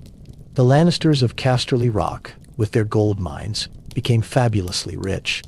The Tyrells of Highgarden, with the agricultural bounty of the Reach, fed the realm and accumulated vast resources. The Aryans in the Vale, protected by mountains and strengthened by trade through Gulltown, prospered in their isolation. But for common folk, the benefits were less clear. They still worked the fields, still paid taxes, still died in the occasional rebellions or wars that erupted despite the general peace. The grand narratives of dynastic rule often obscure the daily reality of those whose lives were affected by decisions made in distant halls of power. The Targaryens themselves lived with a peculiar mixture of public grandeur and private isolation. They were constantly on display, their actions watched and judged by the court and the realm. Every meal, every ceremony, every public appearance was choreographed and significant. Yet within this public life, they maintained private spaces where they could be themselves, where the burdens of rule could be temporarily set aside. The gardens of the Red Keep, the private chambers, the dragon flights taken alone or with trusted companions, these provided respite from the constant demands of monarchy. The experience of being Targaryen was fundamentally shaped by the weight of ancestry and expectation. Every child born into the family carried the legacy of conquest, the burden of exceptional blood, the expectation that they would be extraordinary in some way. Some thrived under this pressure, driven to achieve greatness by the examples of their ancestors. Others wilted, crushed by expectations they could never meet, turning to various forms of escape or rebellion. Still others developed a peculiar madness that seemed to run in the bloodline, a madness that could manifest as paranoia, cruelty, delusion, or dangerous obsession. The question of Targaryen madness haunted the dynasty and shaped how others viewed them. Was it truly a product of the bloodline? Some genetic instability introduced by generations of sibling marriage? Was it the result of the weight of extraordinary power and expectation, breaking minds that were no stronger than any others? Was it, partly mythological, the result of selective memory that emphasized mad kings while forgetting competent ones? Likely it was some combination of all these factors. What was undeniable was that the Targaryen line produced individuals whose mental instability posed genuine dangers, and that these dangers were magnified by the absolute power such individuals could wield. The succession crises that periodically shook the dynasty revealed the fundamental instability built into Targaryen rule. The family never fully resolved the question of how power should pass from one generation to the next. Valyrian tradition was ambiguous on the matter, and Westerosi tradition favored male primogeniture. But the Targaryens sometimes followed neither, choosing instead based on individual circumstances, perceived competence, or simple political calculation. This flexibility allowed them to avoid putting obviously unsuitable individuals on the throne. But it also created uncertainty and conflict, as multiple potential heirs could make legitimate claims, and those claims could be backed by dragons. When succession was disputed, and the realm divided its loyalty between claimants, the result was civil war of a uniquely devastating kind. These were not conflicts between kingdoms or houses, but internal Targaryen struggles. Brother against brother, dragon against dragon, with the great houses of Westeros forced to choose sides and commit their forces to conflicts that would determine not merely who sat the Iron Throne, but the very future of the dynasty. The damage inflicted during such wars was catastrophic, both to the family and to the realm they ruled. The dragons made these civil wars particularly terrible. In conventional warfare, armies might clash for days or weeks, inflicting casualties that, while tragic, were limited by the speed at which humans could kill each other. Dragon battles were different. A single engagement in the sky could end with both beasts and riders dead, falling from heights that ensured no survival. The dragonfire unleashed on armies and towns below could kill thousands in hours. The psychological impact of watching dragons fight each other, of seeing the symbols of Targaryen power turned against itself, was profound and lasting. These wars demonstrated that the same force that had conquered the realm could just as easily destroy it. The most catastrophic of these succession wars occurred roughly a century and a half after the Conquest, when a king's death left competing claims, and the realm split between rival factions. What followed was years of brutal conflict that consumed not just armies, but entire regions. Dragons fell from the sky. Ancient beasts that had survived for more than a century died in flame and fury. Royal blood was spilled in quantities that shocked even a dynasty accustomed to violence. Towns and castles burned. The population suffered through disrupted harvests, armies marching through their lands, dragons overhead, bringing fire and fear. When this great civil war finally ended, the immediate question of succession had been resolved, but the cost was almost unbearable. The dragon population had been devastated. Many of the great riders were dead. The treasury was depleted. The population was exhausted and traumatized. The great houses had paid in blood for their chosen allegiances, and the resentments created would simmer for generations. The war had proved that Targaryens could defeat Targaryens, that dragonfire could kill dragons, and that the dynasty's greatest strength could become its greatest weakness when turned inward. More subtly, but perhaps more significantly, the war had broken something in the relationship between dragons and humans. The breeding programs had been disrupted. Knowledge had been lost when experienced dragon keepers and masters died. The dragons themselves seemed affected, as if the trauma of seeing their own kind kill each other had introduced a psychological dimension to their decline. In the aftermath of the war, eggs that should have hatched remained dormant. Hatchlings that emerged were smaller, weaker, less viable. The slow decline that had been observable before the war accelerated afterward, becoming a crisis that the family struggled to address. The Targaryens tried everything they could conceive to reverse the decline of their dragons. They brought in experts from across the known world, anyone who claimed knowledge of dragons or magic or the ancient arts. They consulted old texts, searching for forgotten rituals or techniques. They experimented with different approaches to caring for eggs and hatchlings. They tried relocating dragons to different environments, hoping that a return to more natural conditions might restore vigor. Some of these efforts seemed to help temporarily. Most failed entirely. The trajectory remained clear. With each generation, the dragons grew fewer and weaker.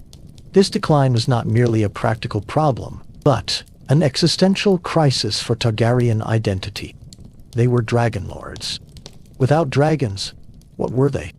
The question was never asked openly, but it haunted the family as the reality became increasingly undeniable. They maintained the forms and rituals, continued to claim their exceptional status, but the foundation of that exceptionalism was literally dying out. The last dragons were pitiful shadows of their ancestors.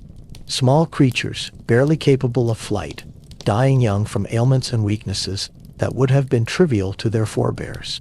When the final dragon died, it marked a transformation as significant as the conquest itself, though far less dramatic. There was no single moment of catastrophe, no sudden change, merely the awareness that spread gradually through the realm. There were no more dragons. The dragon pit stood empty. The caves of Dragonstone were silent. The skies belonged once again only to birds and clouds.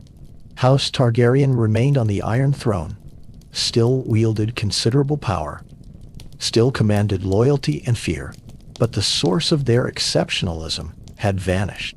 They were now simply another ruling dynasty, distinguished by their history and their purple eyes, but no longer by their command of creatures from legend. The practical implications of this change were profound. Rebellions that would have been suicide with dragons overhead became possible, even potentially successful. The great houses recalculated their relationships with the crown, their assessment of power and risk fundamentally altered. The Targaryens had to learn to rule as other dynasties ruled, through law and custom and military force of a conventional kind, without the ultimate sanction of dragonfire to enforce their will. Some adapted to this new reality better than others. Those who had relied heavily on the threat of dragons struggled. Those who had developed other skills, other sources of legitimacy, managed more successfully. The question of how to restore the dragons, it became an obsession for some Targaryens, a source of desperation and increasingly extreme attempts to recover what had been lost. Ancient texts were searched for clues. Ruins were explored for dragon eggs that might still be viable. Rituals were attempted, some borrowed from half-remembered Valyrian traditions, others invented in desperation. None succeeded. The magic, if it was magic, that had allowed Valyria to breed and raise dragons seemed to have died with the Freehold. The Targaryens possessed dragons for a time, because they had brought them from Valyria before the Doom. But the knowledge of how to truly sustain them had been lost, and all their efforts could not recover it. This failure to restore the dragons contributed to a kind of melancholy that settled over the dynasty in its later years. They maintained their greatness in memory, decorating their halls with the skulls of dead dragons, telling stories of the conquest and the great riders of the past, insisting on their exceptional status even as the evidence for that exceptionalism faded into history. The dragon skulls in the throne room grew dusty. The songs about dragon riders became nostalgic rather than current. The realm grew accustomed to a Targaryen dynasty without dragons, and that familiarity bred a kind of contempt that would have been unthinkable in earlier eras. The transformation of the Targaryens from dragonlords to mere kings was gradual enough that no single moment marked the change, but profound enough that comparing the dynasty at its height to its final years revealed two almost different families. The early Targaryens were conquerors, backed by overwhelming force, confident in their destiny, separate from those they ruled. The late Targaryens were embattled monarchs struggling to maintain authority, increasingly dependent on conventional mechanisms of power, and increasingly integrated into Westerosi culture, even as they tried to maintain their distinctiveness. The great houses of Westeros evolved alongside the Targaryens, adapting to the reality of unified rule, learning to navigate the complex dynamics of the royal court, building their own power bases within the system the Conquest had created. The Lannisters, with their wealth, became indispensable sources of loans and finance. The Tyrells, with the agricultural bounty of the Reach, fed the realm and the capital. The Starks maintained the North, that vast and separate kingdom that required special handling.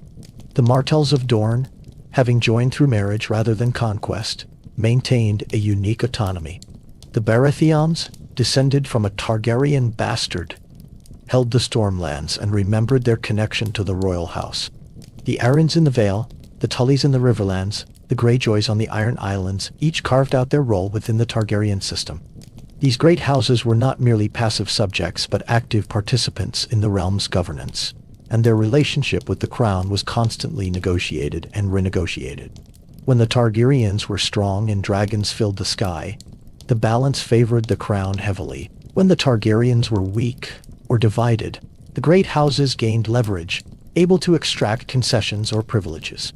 When there were no dragons at all, the relationship became more equal, approaching the kind of balance between monarchy and nobility that characterized other feudal systems.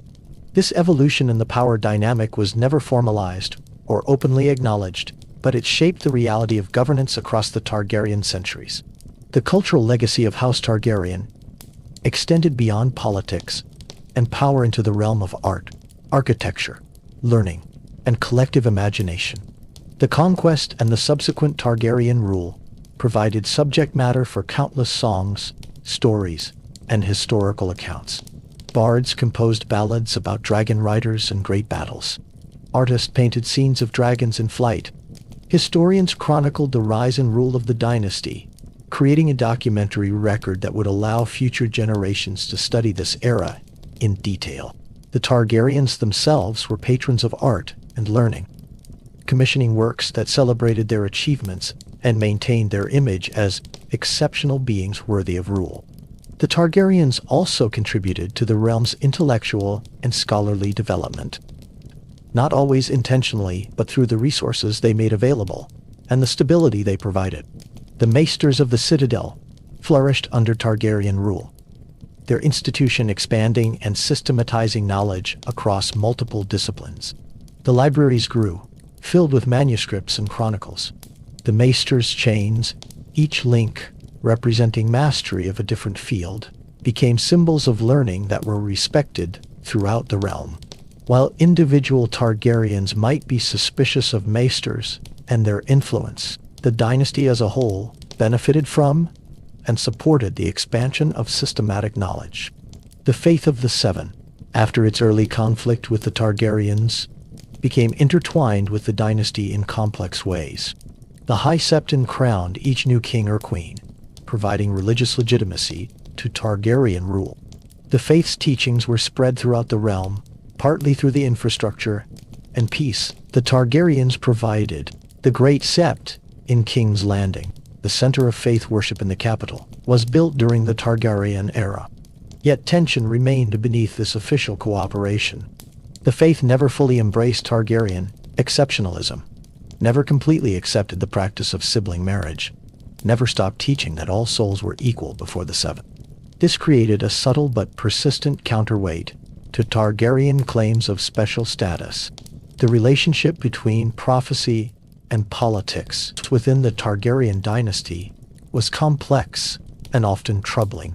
Some Targaryens took their prophetic dreams very seriously, allowing visions to guide major decisions. Others dismissed such dreams as superstition or madness. The problem was that prophecies by their nature were ambiguous and subject to interpretation. A dream of fire could mean many things. A vision of a distant future might be literal or symbolic. When Targaryens made decisions based on prophetic visions that later proved disastrous, it raised questions about whether the prophecies had been misinterpreted or whether they had been delusions all along. Yet the role of prophecy in Targaryen history could not be easily dismissed. The decision to leave Valyria, based on prophetic warning, had saved the family from the doom. This success validated the idea that Targaryen dreams carried truth, but it also created a dangerous precedent, encouraging later generations to trust in visions that might be nothing more than nightmares or wishes. The balance between respecting prophetic tradition and maintaining rational governance was never successfully struck, and the resulting decisions sometimes served the family well and sometimes led to disaster. The Targaryens maintained extensive records, not just of political events, but of their dreams, visions, and prophetic experiences. These documents, kept in private archives, were consulted by subsequent generations seeking to understand patterns or warnings. Some Targaryens spent years studying these records, searching for insights about their own dreams, or trying to discern the will of fate. Others dismissed the entire practice as a waste of time, preferring to focus on the immediate and practical challenges of governance. This division within the family about the validity and importance of prophecy reflected a deeper uncertainty about their own nature and destiny. The symbolism associated with House Targaryen was rich and carefully maintained. The three-headed dragon of their sigil represented different things in different interpretations. Some saw it as representing Aegon and his sister wives, the three who had conquered the realm. Others interpreted it as symbolizing past, present, and future, or the unity of the Targaryen bloodline. The colors of the house, red and black, evoked both fire and darkness, blood and shadow.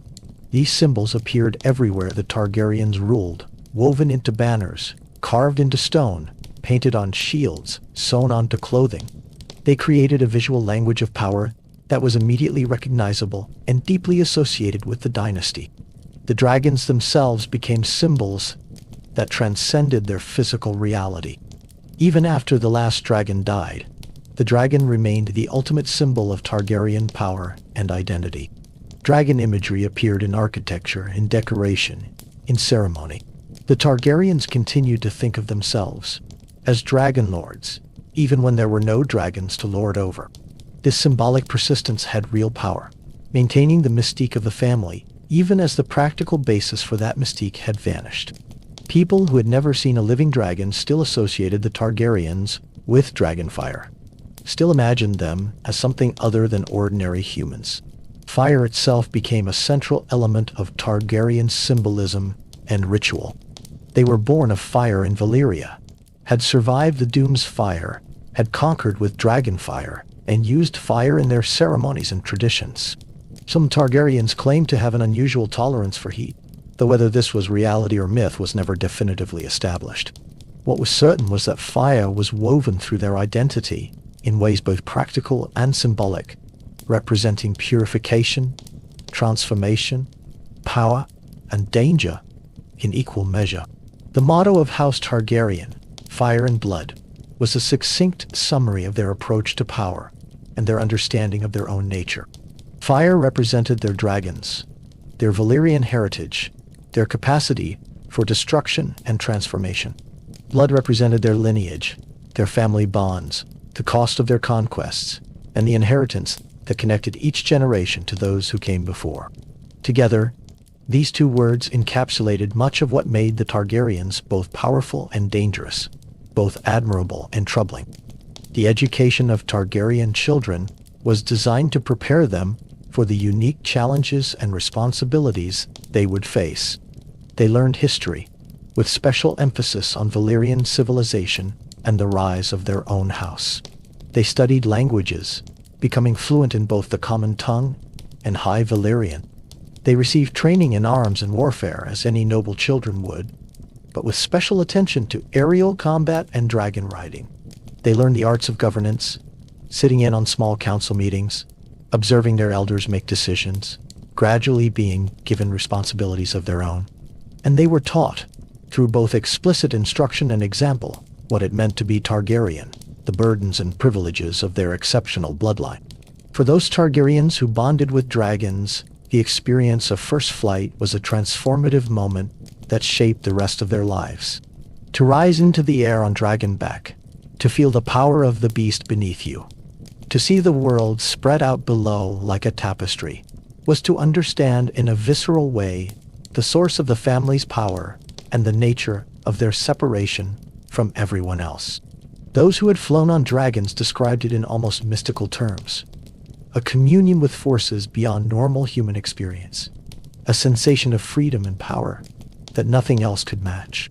This experience created an unbridgeable gap between dragon riders and those who would never fly, even within the family itself.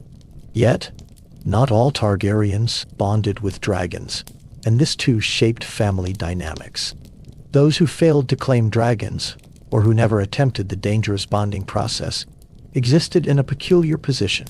Members of the dragonlord family who were not themselves dragonlords. Some compensated by developing other skills, becoming accomplished in governance, warfare, or scholarship. Others lived in the shadow of their dragon-riding siblings, aware that they lacked the defining characteristic that made Targaryens exceptional. This created hierarchies within the family based not on birth order, but on dragon possession, adding another layer of complexity to already fraught family dynamics. The marriages arranged for Targaryens when they wed outside the immediate family were matters of careful political calculation. These alliances connected the royal house to the great families of Westeros, creating bonds of blood and obligation that helped maintain the realm's unity. Yet they also introduced outside blood into the Targaryen line, diluting the Valyrian characteristics over time. The tension between the desire to maintain pure Valyrian bloodlines through sibling marriage and the political necessity of external alliances was never fully resolved, with different generations making different choices based on their circumstances and priorities. The Targaryen women occupy a fascinating position in the dynasty's history, sometimes wielding considerable power, sometimes relegated to subordinate roles, often shaped by the vagaries of individual personality and historical circumstance rather than consistent policy. Some Targaryen queens ruled in their own right or served as valued advisors to their husbands or brothers. Others were treated as little more than valuable bloodline vessels, important for the children they could bear, but not as individuals in their own right.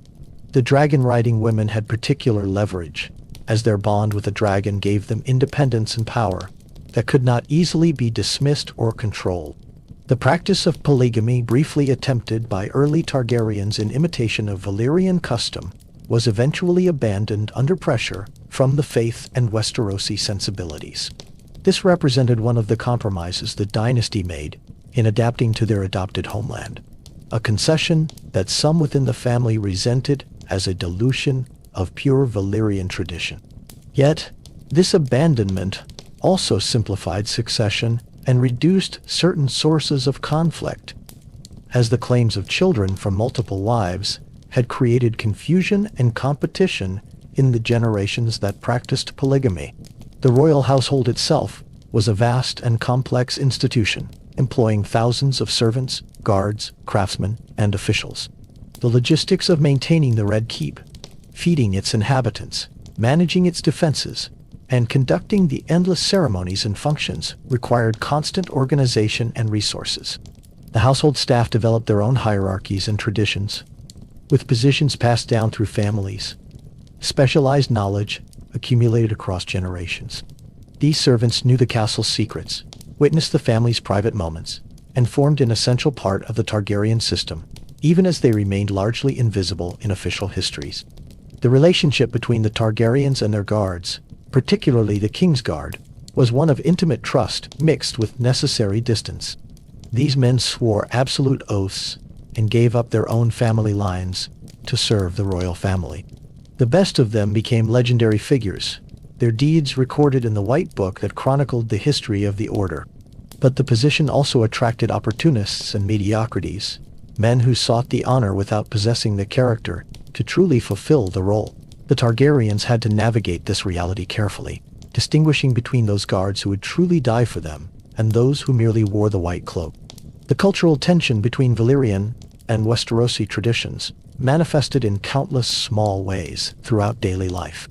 The foods favored by the Targaryens often reflected Valyrian preferences, spiced and prepared in ways that seemed exotic to Westerosi palates. Their music incorporated Valyrian instruments and modes that sounded strange to ears accustomed to the songs of Westeros. Their approach to honor and shame, to what constituted appropriate behavior, sometimes conflicted with Westerosi expectations. These small differences accumulated into a persistent sense of otherness that no amount of time could fully erase. The Targaryens' relationship with time itself seemed different from that of other houses. They thought in terms of centuries, planning for distant futures, obsessing over ancient pasts. The dream of prophecy extended their consciousness forward, while the memory of Valyria pulled it backward. This temporal dislocation could produce wisdom and foresight, but it could also create a disconnection from the present moment, from the immediate needs and concerns of the people they govern. A king thinking in terms of prophecies spanning centuries might miss the practical problems of tomorrow. The treasury of the Iron Throne fluctuated dramatically across the Targaryen centuries, depending on the competence and priorities of individual monarchs. Some kings were careful stewards, maintaining reserves and ensuring the crown's financial independence. Others were profligate, spending vast sums on tournaments, feasts, construction projects, or wars, leaving the throne deeply in debt. The great houses, particularly the Lannisters with their gold mines, learned to use loans to the crown as a mechanism for gaining influence, creating financial dependencies that sometimes rivaled political ones. The military organization of the realm under Targaryen rule combined feudal levies with a small standing force directly loyal to the crown. The city watch of King's Landing, the Gold Cloaks, provided security in the capital. The royal fleet, based at Dragonstone and later at King's Landing, protected the coasts and projected power overseas. But the bulk of military force remained with the great houses, their knights and men-at-arms called up when needed for war or emergency. This distributed military power meant the Targaryens could never fully control the realm through force alone, even when they possessed dragons. Cooperation and consent, however reluctant, remained essential. The question of what the Targaryens did during peacetime, how they occupied themselves when not engaged in conquest or crisis management, reveals much about the dynasty's character.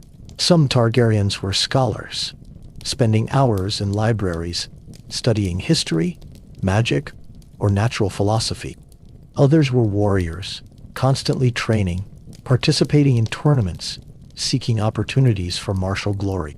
Some were administrators, finding satisfaction in the detailed work of governance, improving laws, managing finances, overseeing construction projects. Others were pleasure seekers, indulging in feasts, hunts, romantic pursuits, or various vices. The diversity of personality within the family meant that generalizations were always incomplete. The tournaments held during the Targaryen era became legendary affairs, drawing knights and spectators from across the realm. These events served multiple purposes. They provided entertainment, allowed warriors to demonstrate their skills, created opportunities for political networking, and offered the Targaryens a chance to display their wealth and magnificence. The jousts, melees, and archery contests followed Westerosi traditions, but the presence of the royal family, often watching from elaborate pavilions, added prestige and significance to the proceedings. Winners gained fame and sometimes positions at court, while losers nursed their wounds and planned for the next opportunity. The great feasts held in the Red Keep were similarly multifaceted events. They were displays of abundance and power, with tables groaning under impossible quantities of food and wine. They were diplomatic occasions, where alliances were forged and disputes mediated over shared meals. They were cultural performances, with musicians, singers, jesters, and other entertainers providing amusement. And they were endurance tests, marathons of eating, drinking, and socializing that could last for hours or even days, testing the stamina of all involved. The Targaryens presided over these feasts, from the high table, visible to all, their every action observed and interpreted. The gardens of the Red Keep offered a different kind of space, quieter and more private, where members of the royal family could retreat from the constant scrutiny of court life. These gardens were carefully maintained, planted with flowers and trees from across the realm and beyond, creating spaces of beauty and contemplation. Walking among the flowering plants, listening to fountains, watching birds in the branches, Targaryens could briefly escape the weight of their responsibilities and simply exist as human beings, rather than as symbols of power. The religious life of the Targaryens was complex and often contradictory. Publicly, they honored the faith of the Seven, attending services, making appropriate displays of piety, ensuring that their rule appeared blessed by the gods. Privately, some maintained beliefs or practices that seemed more connected to old Valyrian traditions, to blood magic and prophecy, to ways of thinking about the divine that had nothing to do with the Seven. This duality was never fully reconciled, creating a kind of spiritual ambiguity that characterized the dynasty throughout its existence. The maesters who served the Targaryens occupied a peculiar position. They were sworn to serve, but also to seek truth and maintain the traditions of the citadel. Some maesters became trusted advisors, their knowledge and wisdom genuinely valued by the monarchs they served. Others maintained a kind of critical distance, observing and recording, but never fully embracing Targaryen exceptionalism. The tension between service and independence, between loyalty to the crown and loyalty to knowledge, shaped the relationship between the dynasty and the maesters throughout the Targaryen centuries. As the Targaryen era progressed and generations succeeded each other, certain patterns became visible in retrospect that were not obvious to those living through them. The cycles of strong and weak kings, of competence followed by incompetence, seemed almost predictable. The way certain problems recurred across different eras, never fully resolved, always resurfacing in new forms. The gradual accumulation of resentments and tensions that would, in time, become critical. These patterns suggested that there were structural issues within the Targaryen system, problems that individual wisdom or competence could mitigate but never eliminate. The question of succession, never fully resolved through clear rules, created recurring crises. Each time a monarch died or chose to designate an heir, the decision opened possibilities for conflict. Would it be the eldest son following Westerosi tradition?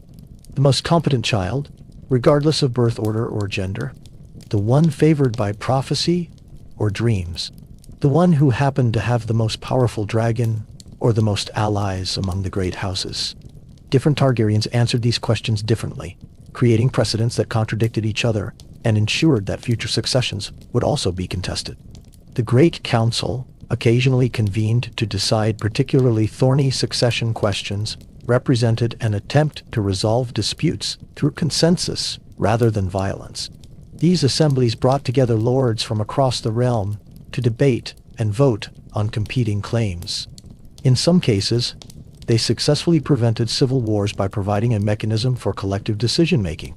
In others, they merely formalized existing divisions, with the vote reflecting political and military realities rather than any principle of legitimacy. The Great Councils demonstrated both the possibility of peaceful resolution and the limitations of consensus when fundamental conflicts of interest were at stake. The regencies, when young children inherited the throne and had to be governed by councils or individual regents until they came of age, created their own challenges and opportunities. A capable regent could provide stability and effective rule during the monarch's minority. An ambitious or incompetent regent could cause lasting damage, pursuing their own interests, making poor decisions, or creating factions that would persist into the young monarch's adult rule. The history of Targaryen regencies included both exemplary service and catastrophic failures, with the outcomes often determining the success or failure of the subsequent reign. The question of mental fitness to rule became increasingly important as the dynasty aged and the manifestations of madness became more frequent and severe. What should be done when a king or queen was clearly unfit to govern, whether from madness, incompetence, or debilitating illness? Westerosi tradition offered no clear mechanism for removing an anointed monarch short of rebellion. The Targaryens struggled with this problem across multiple generations, sometimes finding workable solutions through regencies or the delegation of power, sometimes allowing dangerous rulers to remain in power because no alternative seemed possible within the existing system. The final decades of Targaryen rule were marked by a particular instability that, in retrospect, seems to have made catastrophe inevitable. A succession of monarchs who ranged from mediocre to actively destructive. The complete absence of dragons, removing the ultimate sanction that had deterred rebellion. The accumulation of grievances among the great houses, resentments nursed across generations. The emergence of individual personalities whose charisma or capability offered alternative focal points for loyalty. All of these factors converged to create a situation where the dynasty that had once seemed eternal suddenly appeared vulnerable. The final Targaryen king embodied many of the family's worst tendencies, while lacking its redeeming qualities. His madness was not the eccentric dreaminess that some Targaryens displayed, but a cruel paranoia that made him see enemies everywhere. His actions alienated allies, terrified subjects, and created a coalition of opposition that crossed regional and political boundaries. When crisis came, he responded with escalating violence and threats that drove even previously loyal houses into rebellion. His obsession with fire, absent any actual dragons to command, manifested in plots and plans that horrified those around him. The rebellion that ended Targaryen rule began with specific grievances and specific injustices, but it tapped into a deeper current of dissatisfaction that had been building for years, or even decades. The great houses that led the rebellion were not revolutionaries seeking to overturn the social order, but conservatives seeking to remove a dynasty they had concluded was doing more harm than good. They fought not to destroy the Iron Throne, but to claim it for a new dynasty, one that would rule more in accordance with Westerosi traditions and expectations. The war itself unfolded across the realm, touching every region, involving every great house directly or indirectly. It was a conflict of shifting alliances, unexpected betrayals, and personal tragedy. Heroes emerged on both sides. Atrocities were committed by both sides. The Targaryens, even without dragons, and even with a Mad King, commanded genuine loyalty from many quarters. The war was not a foregone conclusion, but a genuine contest whose outcome remained uncertain until nearly the end. The battles were fierce and costly, fought with conventional weapons across familiar terrain. The absence of dragons made this a war like the wars that had occurred before the Conquest, determined by numbers, tactics, terrain, and the quality of leadership. Some Targaryen loyalists fought with desperate courage, knowing that defeat would mean the end of a dynasty that had ruled for centuries. Some rebels fought with grim determination, convinced that removing the Targaryens was necessary for the realm's survival. The collision of these commitments produced engagements of unusual intensity and bloodshed. The turning points of the war, when momentum shifted decisively against the Targaryens, came through a combination of military defeat and political defection. Houses that had been uncertain chose sides. Battles were won or lost based on decisions made in moments.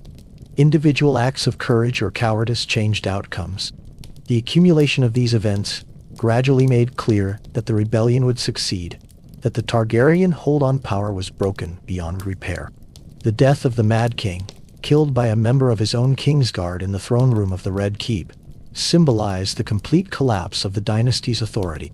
The man sworn to protect the king instead chose to kill him, judging that the oath to protect the realm superseded the oath to protect the individual monarch. This act, whether heroic or treasonous depending on perspective, ensured that the Targaryen line would not continue on the Iron Throne. The king who had been killed left behind only young children, scattered and vulnerable, unable to command the loyalty or resources needed to restore the dynasty. The sack of King's Landing that accompanied the rebellion's final victory was brutal and chaotic, a release of all the tensions that had built up during years of war. The city suffered as conquering armies always make cities suffer, with looting, violence, and destruction that victimized the innocent, along with the guilty. The Red Keep was entered and searched. The throne room where Targaryens had ruled for centuries was occupied by those who had fought to end their rule. The symbols of Targaryen power were torn down or defaced. The dragon skulls remained, too heavy and difficult to move, mute testimony to vanished glory. The surviving members of House Targaryen fled into exile, carrying with them whatever they could salvage of their heritage. They landed on the shores of Essos, that great continent where Valyria had once stood, seeking safety and the possibility of eventual return. They carried Targaryen names, Targaryen blood, and Targaryen dreams. But they no longer possessed a kingdom. The transformation from ruling dynasty to exiled house was complete, another turn in the cycle that had begun with the doom of Valyria and the flight to Dragonstone. The new dynasty that claimed the Iron Throne after the Targaryens' fall was founded by one of the great houses that had led the rebellion. They maintained many of the institutions and structures the Targaryens had created, recognizing that the unified realm was itself a valuable achievement worth preserving. The small council continued to function. The king's justice was dispensed. The great houses maintained their oaths, now to a different monarch. In practical terms, much remained the same, though the symbolism had changed profoundly. Yet the memory of House Targaryen could not be easily erased or replaced. They had ruled for too long, shaped too much, left too deep an impression on the collective consciousness of Westeros. The songs still sang of the Conquest and the great dragon riders. The histories recorded their achievements and failures in detail. The physical remnants of their rule, the castles and roads and institutions, continued to shape daily life. And always, there was the awareness that somewhere in exile, Targaryens survived, carrying with them the possibility, however remote, of return. The question of what the Targaryen legacy ultimately amounted to became a matter of historical debate and interpretation. Some viewed them as foreign conquerors who had imposed themselves on Westeros through overwhelming force, maintaining rule through fear rather than legitimacy, and whose fall was both inevitable and deserved. Others saw them as visionaries who had unified a fractured continent, ended centuries of wasteful warfare, and provided a generally beneficial rule that allowed prosperity and cultural development.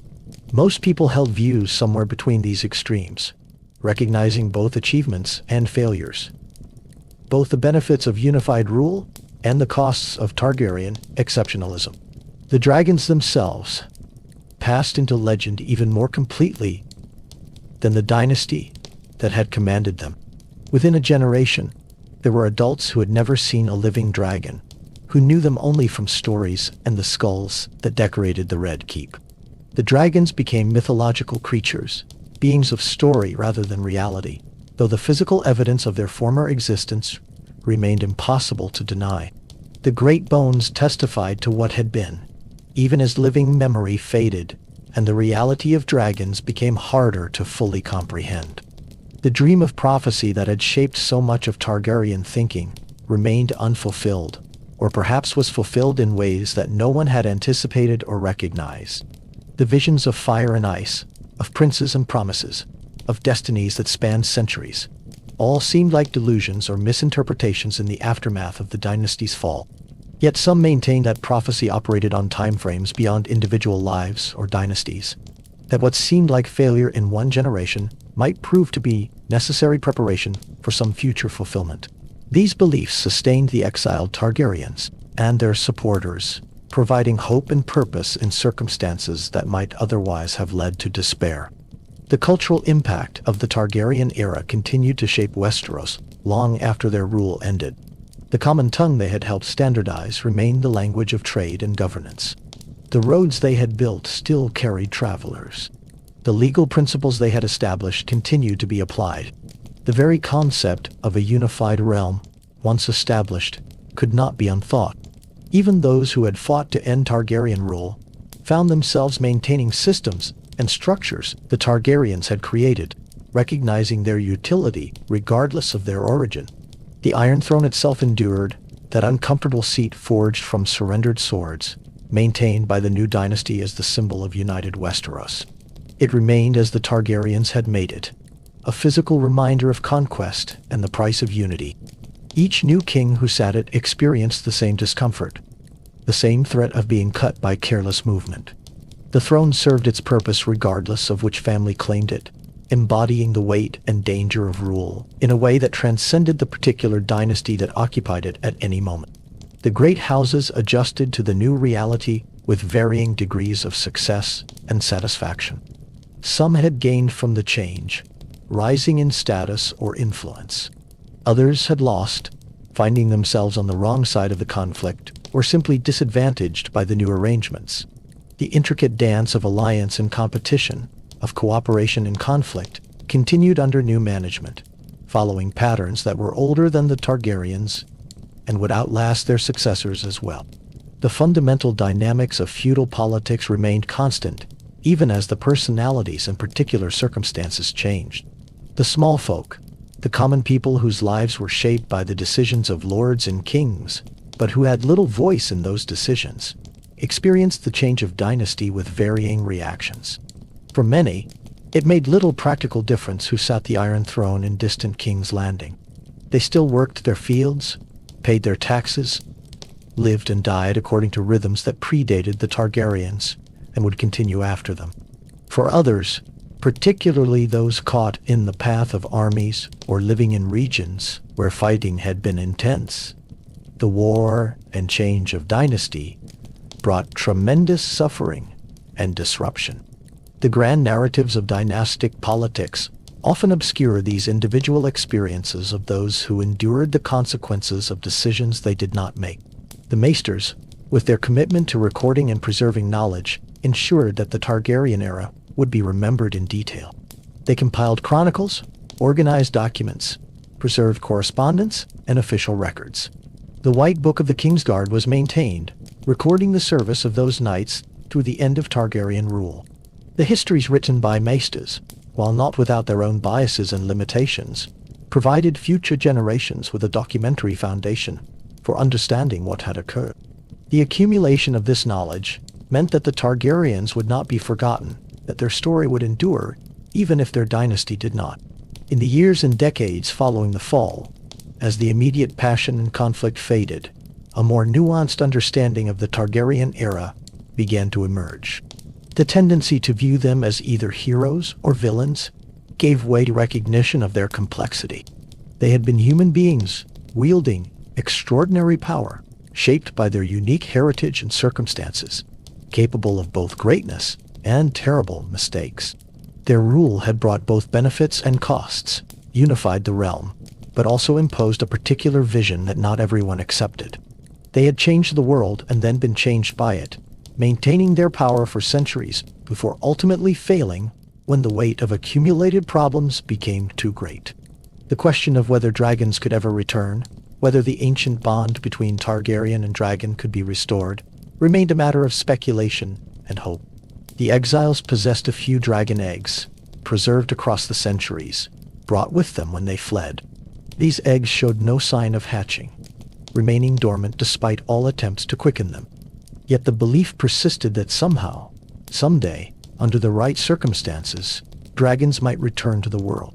This belief was partly wishful thinking, partly a refusal to accept that magic had entirely departed from the world, and partly a genuine mystery, as no one truly understood why dragons had flourished and then died out.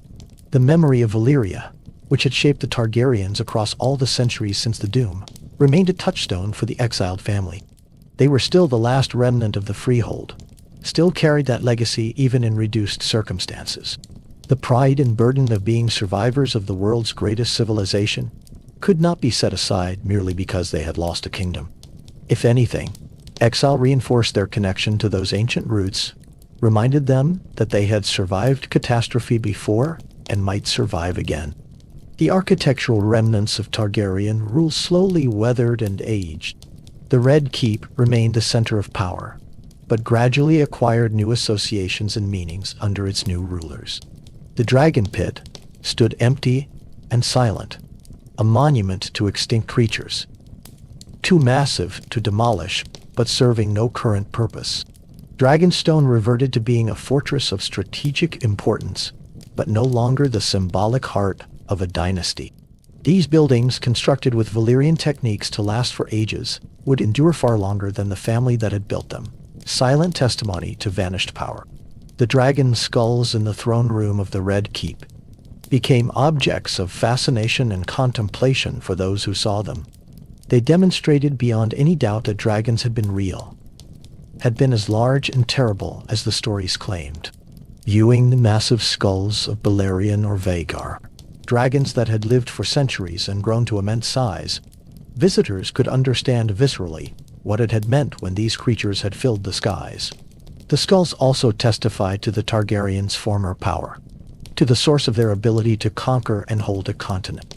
They were reminders of glory, but also warnings about the impermanence of even the most overwhelming power. The songs and stories about the Targaryen era evolved as time passed, acquiring new elements, losing certain details, transforming from living memory into legend. The process by which history becomes myth was visible in this transformation, as the complex reality of Targaryen rule, simplified into stories about heroes and villains, great loves and terrible betrayals, wise kings and mad ones. These stories served various purposes: entertaining audiences, teaching lessons, preserving memory in forms that could survive across generations. But they also inevitably distorted, as all simplification distorts, creating versions of events that were more dramatic and clear-cut than reality had been. The scholarly debates about the Targaryen era touched on fundamental questions about power, legitimacy, and governance. Did conquest by force create legitimate authority, or was Targaryen rule always fundamentally illegitimate despite its longevity? Did the peace they imposed justify the means by which they imposed it? Were they civilizers who lifted Westeros to a higher level, or foreign occupiers who suppressed native traditions? These debates had no definitive answers, as they depended partly on values and perspectives that varied among those debating them. But the questions themselves were important, forcing people to think carefully about the nature of authority and the relationship between power and justice. The economic historians noted that the Targaryen era had seen significant development in trade, urbanization, and the sophistication of financial institutions. Whether this was because of Targaryen policies or merely coincidental with their rule remained debatable, but the correlation was clear. The unified realm had created larger markets, more predictable conditions for trade, and the infrastructure to support commerce on a continental scale. The growth of King's Landing from a small landing site to one of the largest cities in the known world demonstrated the economic dynamism that unified rule could foster. The environmental impact of the Targaryen era was less discussed, but nonetheless significant.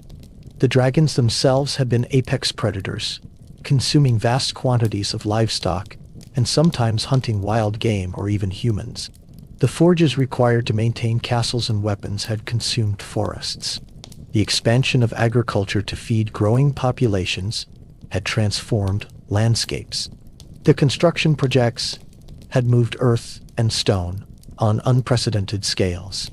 The Targaryens had shaped not just the political map, but the physical landscape of Westeros, in ways both intentional and incidental. The question of what individual Targaryens thought about their own legacy, how they understood their place in history, varied enormously across the generations and individuals. Some seemed convinced of their own importance and righteousness, certain that they were fulfilling a destiny that justified all costs.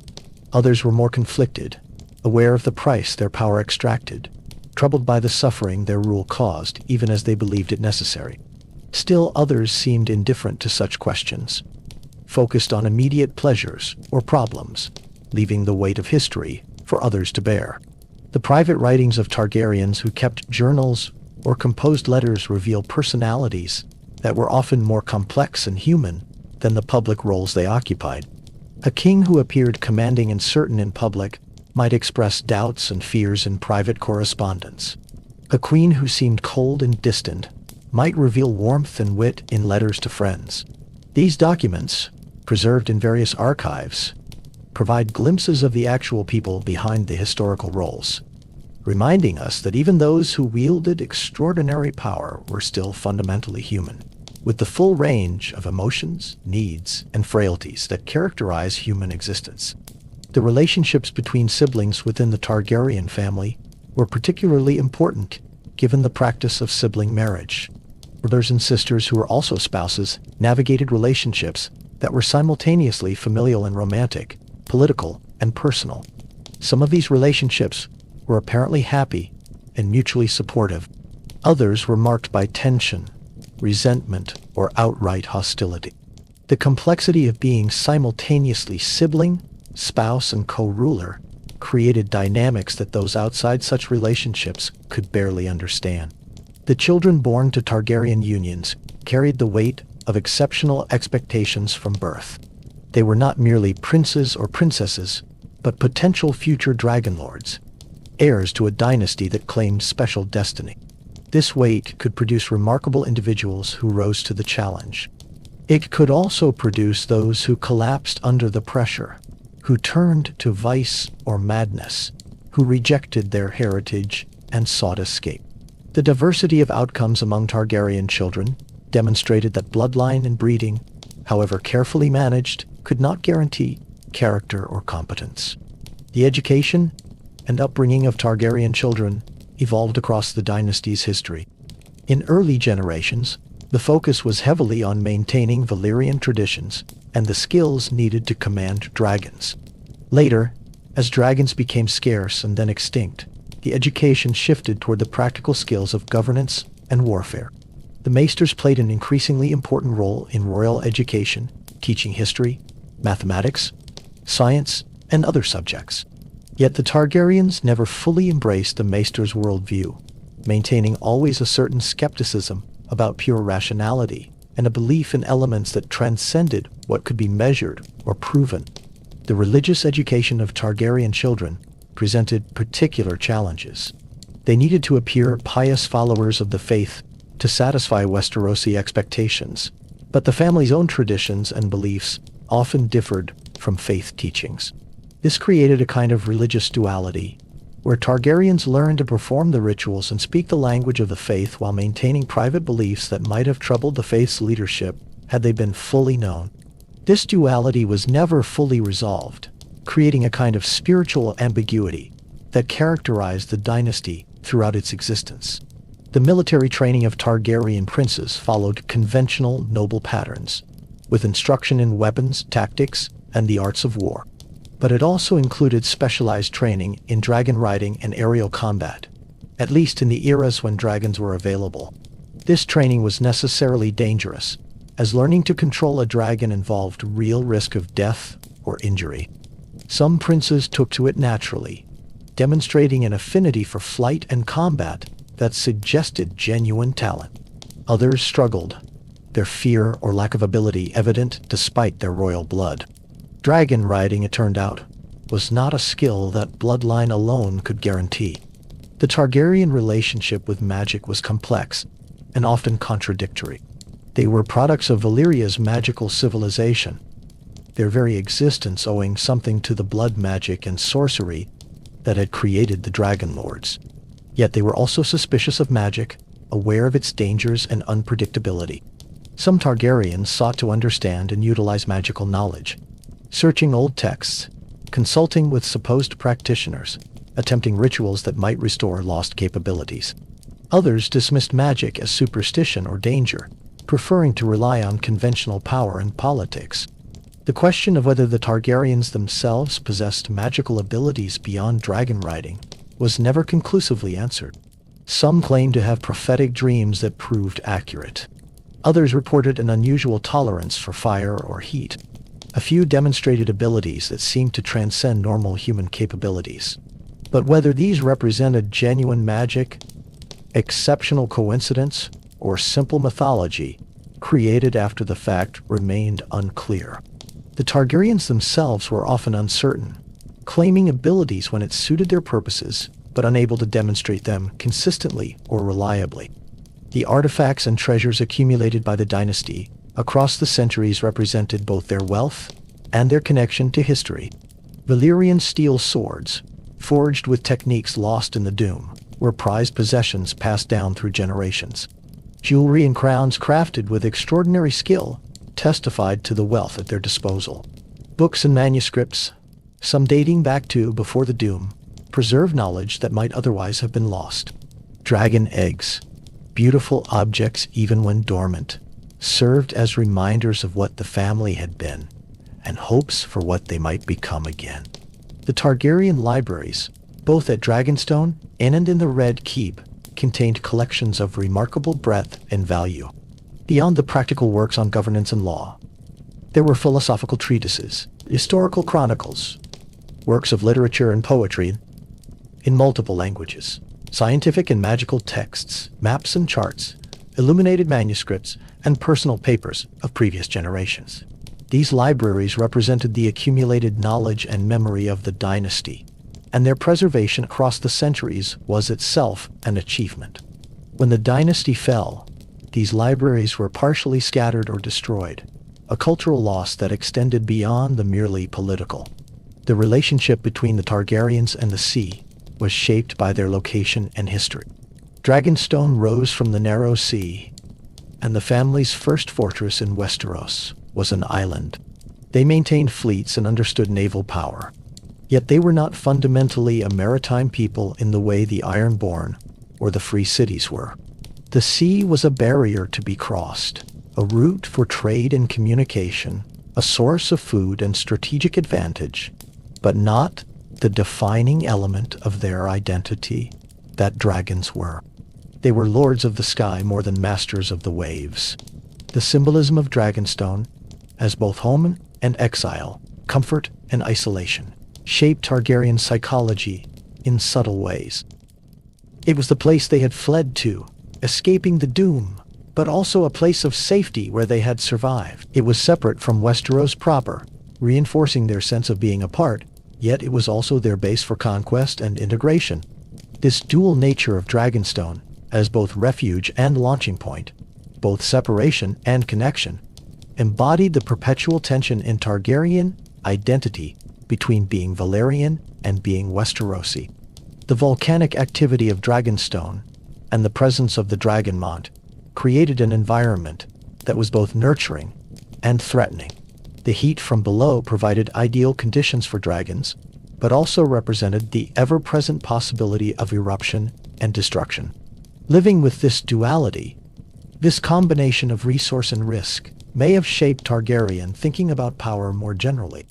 Power was like the volcanic fire, essential, dangerous, requiring constant respect and management, capable of both creation and destruction, depending on how it was handled. The imagery of ash and smoke that surrounded both Dragonstone and the memory of Valyria created a visual and symbolic landscape that permeated Targaryen culture. Ash represented the remains of what had burned, the residue of fire, the evidence of transformation. It was both ending and potential beginning, death and the possibility of new growth.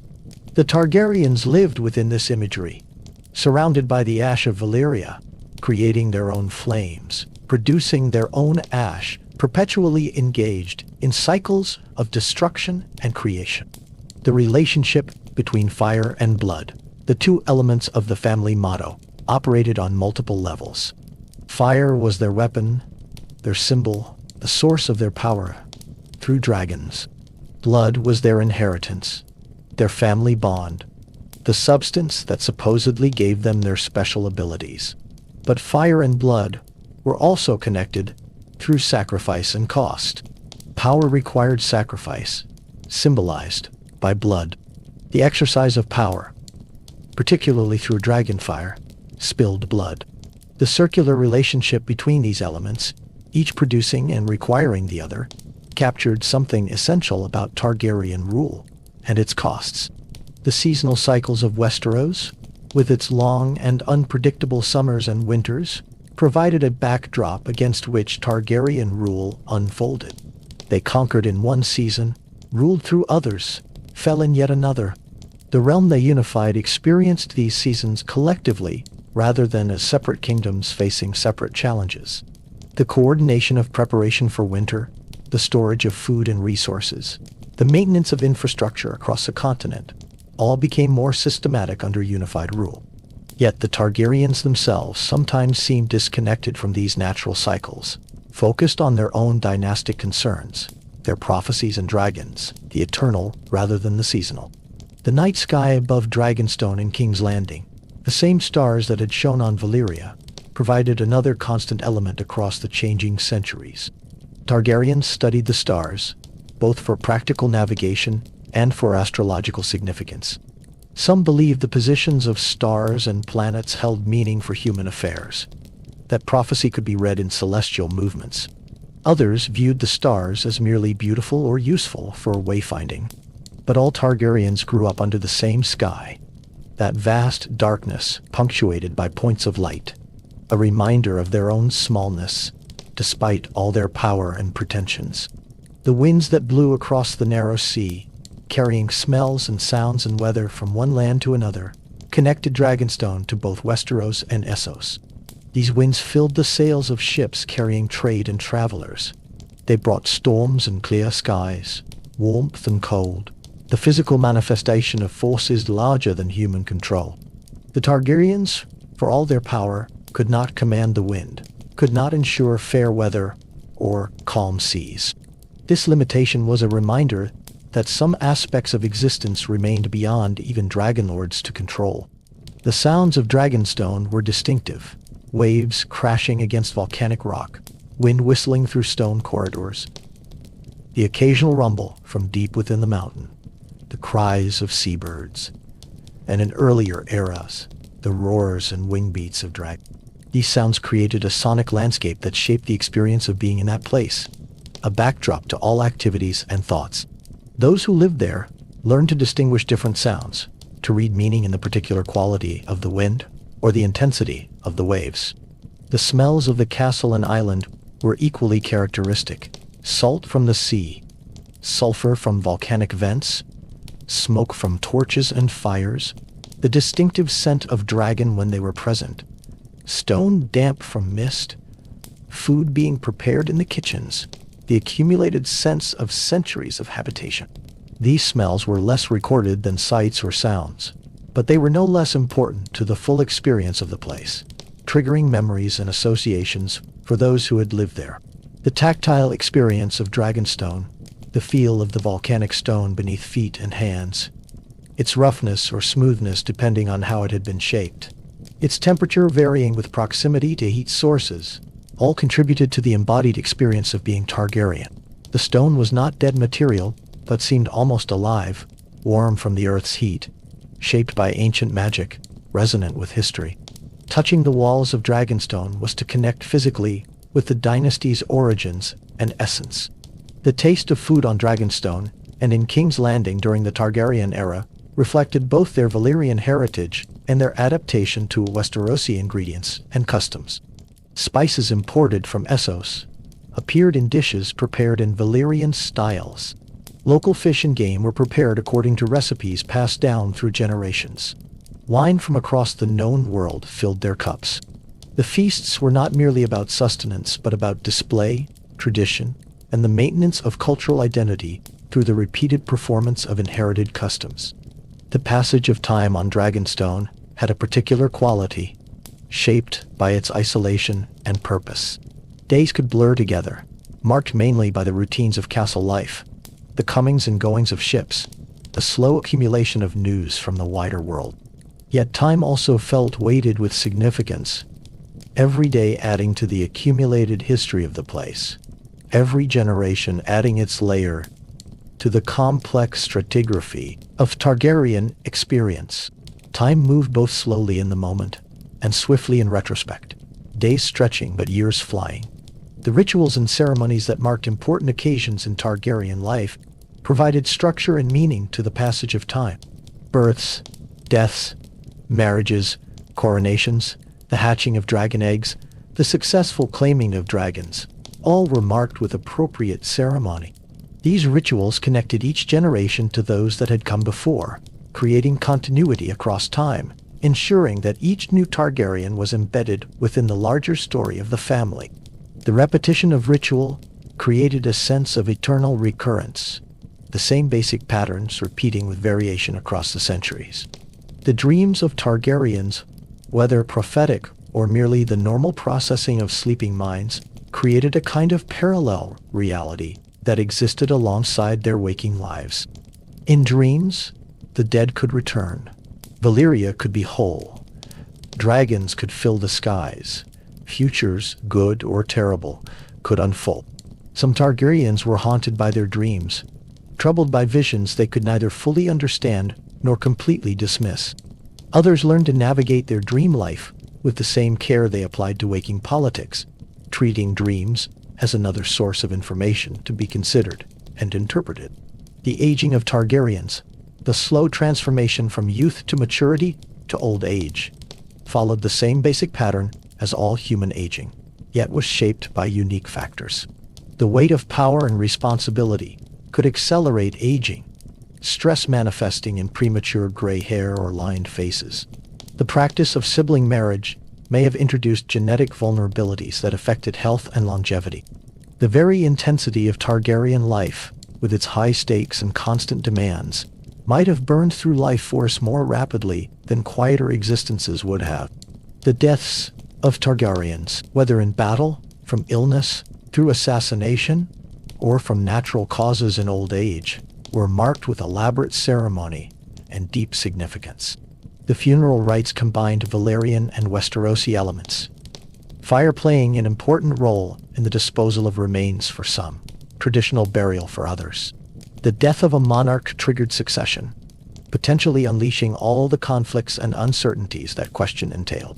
The death of a dragon rider left their dragon bereft and potentially available for claiming by another. Each death rippled through the family, and sometimes through the entire realm. The concept of legacy, of what one left behind, was central to Targaryen thinking. Each ruler hoped to be remembered well, to have contributed positively to the dynasty story, to have advanced the family's power and prosperity. Yet the reality was that some would be remembered as wise rulers, others as tyrants or fools, and many would fade into relative obscurity, mentioned in histories but not deeply studied or remembered.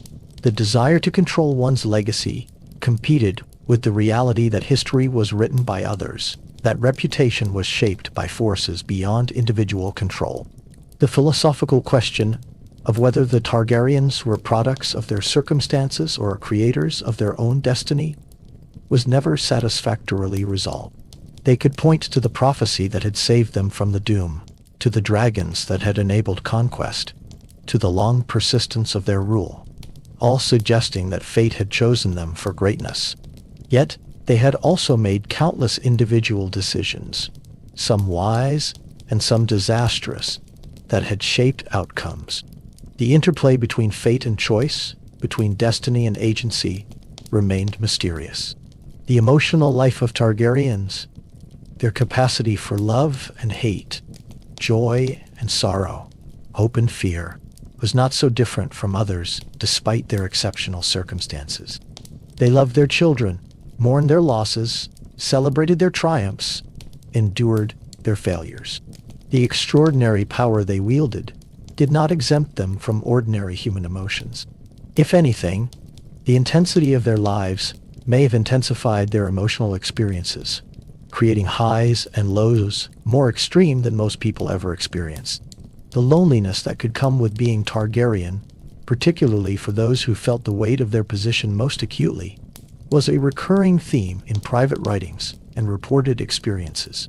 To be set apart, to know that others feared or envied you, to suspect that relationships were shaped by your power rather than your person, to bear responsibilities that could not be shared or delegated. All of this could create profound isolation. Some Targaryens found solace in family bonds, in trusted advisors, in their dragons. Others endured their isolation with varying degrees of success, some bearing it with stoic dignity, others succumbing to the psychological pressures it created. The question of happiness, whether the Targaryens were happy despite or because of their power, admits of no simple answer. Individual experiences varied enormously. Some seemed to genuinely enjoy their position, to thrive on the exercise of power, to find satisfaction in rule and command. Others were clearly miserable, trapped by duties they had not chosen, crushed by expectations they could not meet, longing for simpler lives they could never have. Most probably experienced both happiness and unhappiness in varying measures, their lives containing both privileges and burdens in quantities that those outside could never fully appreciate. The relationships between Targaryens and their servants, guards, and other attendants created a kind of intimate distance. These were people who saw the family in private moments, who knew their habits and preferences, who provided essential services, yet who remained separated by vast gulfs of status and power. Some Targaryens treated their servants well, with courtesy and consideration. Others were cruel or indifferent, viewing those who served them as merely tools to be used. The quality of these relationships said much about individual character, and provided one measure by which to judge the humanity of those who wielded power. The music of the Targaryen era, both the Valyrian compositions they brought with them, and the Westerosi songs they encountered, and sometimes patronized, created a sonic landscape that enriched court life and preserved cultural memory. The instruments from old Valyria produced sounds unlike those of native Westerosi instruments, creating musical textures that seemed exotic and evocative. The songs sung in High Valyrian maintained linguistic and cultural connections across generations. The new compositions created during the Targaryen era, whether celebrating victories, mourning losses, or simply providing entertainment, became part of the cultural legacy that outlasted the dynasty. The dance traditions of court, the formal steps and patterns that structured social interactions at feasts and celebrations, blended influences from multiple sources. Valyrian dances were said to be particularly intricate and sensual, requiring great skill and practice to execute properly.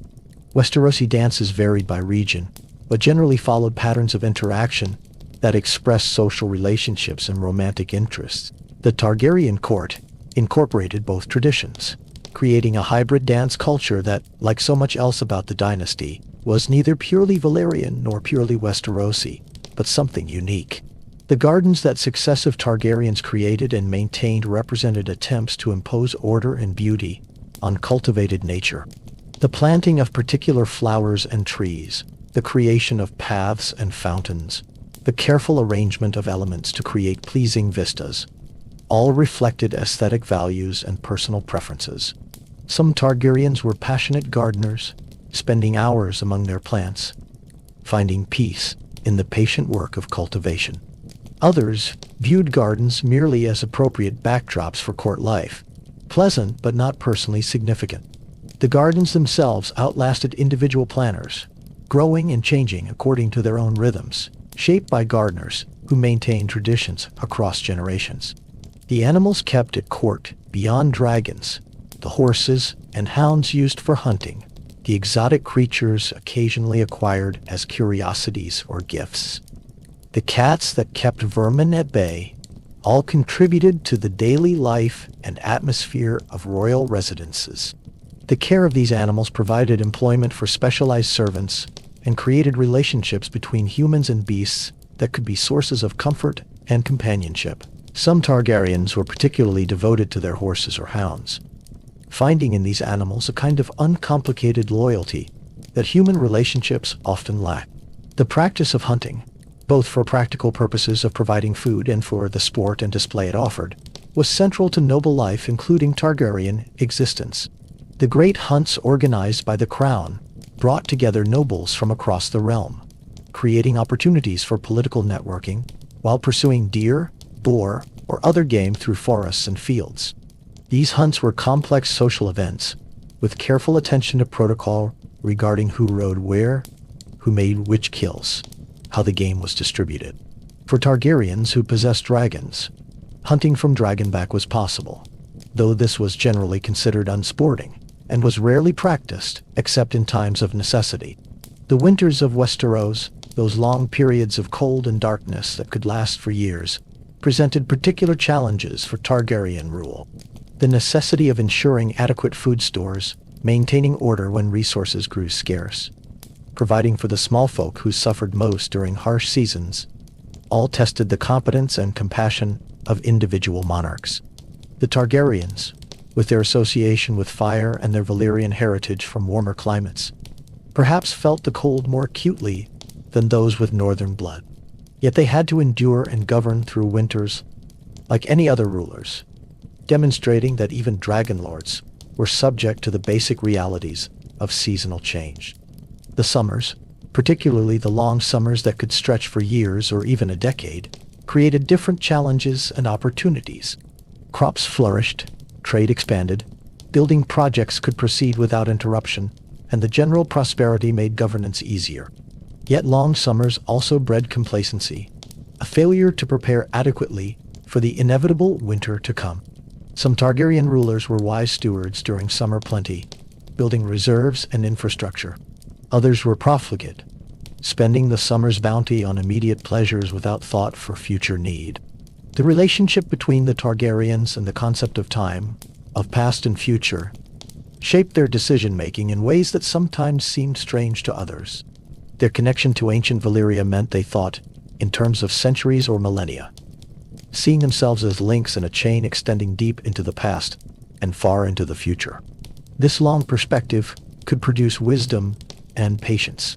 It could also create a dangerous disconnection from present realities, a tendency to sacrifice immediate welfare for distant goals that might never materialize. The maps created during the Targaryen era, charting the realm they ruled and the wider world beyond, represented both practical tools for governance and expressions of power and knowledge. The creation of accurate maps required extensive surveying and record-keeping, projects that the unified realm made more feasible than they had been when the continent was divided into separate kingdoms. These maps allowed better administration, more effective military planning, improved trade routes, and simply a clearer understanding of the geography they ruled. The maps themselves, beautifully illustrated and carefully preserved, became works of art as well as practical documents. The written records maintained by the dynasty, from personal correspondence to official decrees, from accounting ledgers to historical chronicles, accumulated over the centuries into vast archives. The organization and preservation of these records was itself a major undertaking, requiring dedicated archivists and secure storage. The information contained in these documents was valuable for governance, providing precedents for decisions, records of agreements and obligations, evidence for legal disputes. The records also created a kind of institutional memory, allowing new rulers to access the accumulated wisdom and experience of their predecessors. The question of privacy, or the lack thereof, shaped the experience of being Targaryen in fundamental ways. Members of the royal family lived under constant observation, their actions watched, their words reported, their relationships scrutinized. The need to maintain appropriate appearances, to manage public perception, to never fully relax or let down guards, created psychological pressures that accumulated across a lifetime. The few truly private spaces and moments became precious, opportunities to be oneself without performance or calculation, to experience the simple freedom of being human, rather than symbol. The scandals that periodically rocked the Targaryen court, affairs that became public knowledge, conflicts that erupted into open confrontation, behavior that shocked or disturbed, all demonstrated that the family was not immune to the failings and passions that affected all humans. These scandals provided fodder for gossip, shaped public perception of individual Targaryens, and sometimes had genuine political consequences. The management of scandal, the attempt to control narrative and limit damage, became a necessary skill for those who served the dynasty. The relationship between truth and power, between what was real and what was claimed or believed, was complex in the Targaryen context. Those in power had the ability to shape narrative, to have their version of events recorded as official history, to suppress or promote particular interpretations. Yet they also faced the reality that truth had a way of emerging despite attempts at suppression, that credibility once lost was difficult to restore, that the gap between claim and reality could become a source of weakness. The wisest Targaryens understood that power worked best when aligned with truth, that lies and propaganda could provide short-term advantages, but created long-term vulnerabilities. The concept of honor, understood differently in Valyrian and Westerosi traditions, created another source of cultural tension within the Targaryen experience. Westerosi honor emphasized personal integrity, keeping one's word, behaving according to established codes of conduct. Valyrian concepts of honor seemed to focus more on family loyalty, the maintenance of bloodline purity, the fulfillment of destiny. The Targaryens navigated between these different understandings, sometimes successfully integrating them, sometimes allowing the tensions to create contradictions in their behavior. The champions of the dragon. Among the many princes and princesses born to House Targaryen across 3 centuries of rule, certain individuals distinguished themselves not through crowns but through swords, not as monarchs, but as warriors whose deeds in battle became legendary. These were the champions of the dragon, those who embodied the martial prowess and courage that the dynasty prized alongside their claim to exceptional blood. Prince Aemon Targaryen, called the Dragon Knight, stands foremost among these champions, remembered as perhaps the greatest knight who ever lived. Born in 136 AC, the second son of King Viserys II. Aemon would never wear a crown, but his name would echo through the centuries in songs and stories. He wielded Dark Sister, one of the two ancestral Valyrian steel swords of House Targaryen, a blade forged before the Doom and carried by warriors rather than kings. Dark Sister was a slender longsword, lighter and more suited to speed than the great bastard sword Blackfire, and in Aemon's hands it was said to sing. Aemon joined the Kingsguard in his youth and served 3 kings with perfect loyalty. He was the protector of his sister, Queen Aerys, wife to the cruel and unfaithful Aegon IV.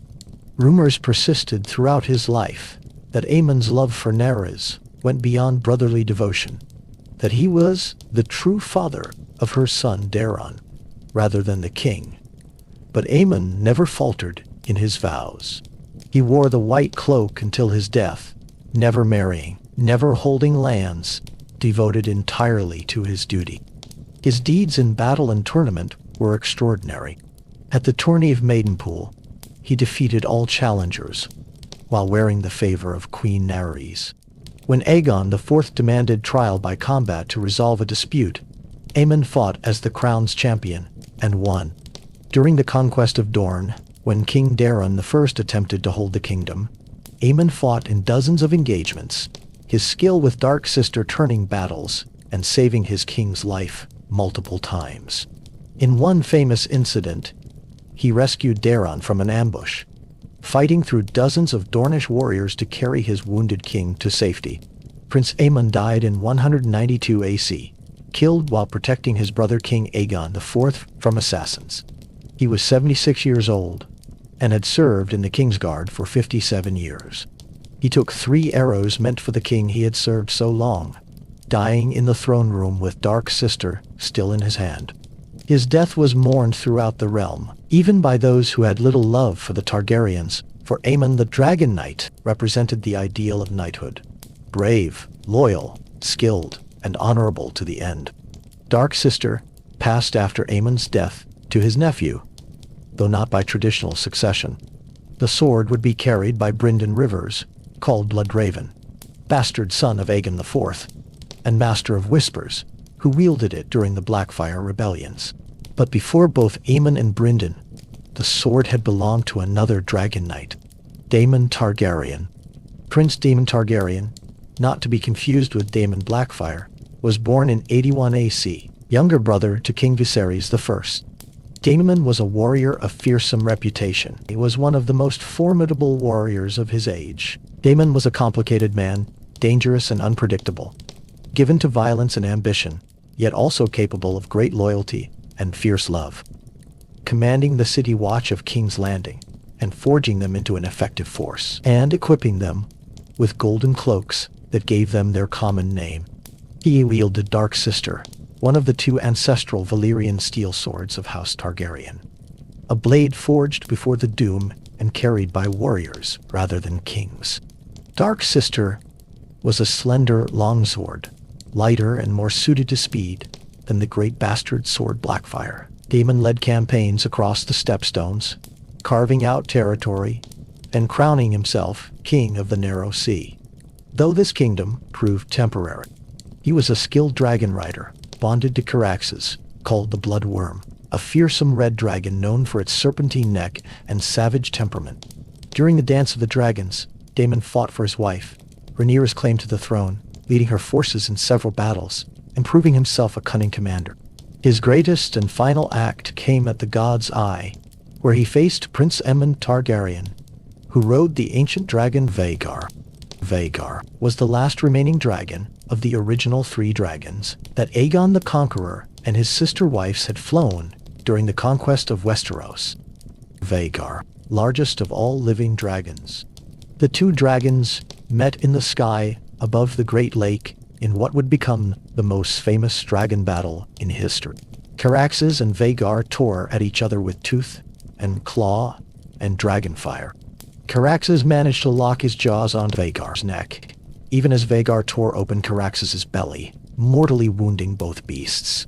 As the dragons fell dying toward the water, Daemon freed himself from his saddle and leaped onto Vhagar's back. In a feat of extraordinary courage and skill, with Dark Sister in hand, he drove the Valyrian steel blade through Aemon's remaining eye and into his brain, killing his nephew even as both dragons crashed into the god's eye. Both riders died in the fall. Their bodies were never recovered from the lake's depths, though Dark Sister was later found washed up on the shore, testament to the battle that had taken place in the sky above.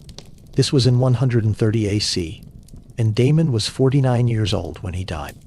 Princess Visenya Targaryen, sister-wife to Aegon the Conqueror, deserves mention among the dynasty's greatest warriors. She was a warrior woman in an age when such were rare, wielding Dark Sister in battle and riding the dragon Vhagar. Visenya was stern and serious where her sister Rhaenys was playful, devoted to martial training and the arts of war. She led troops in battle during the Conquest, burned enemy castles from Dragonback, and once landed in the courtyard of the Eyrie to secure the Vale's submission. After the Conquest, Visenya founded the Kingsguard, recognizing that even a king with dragons needed protection from assassins and traitors.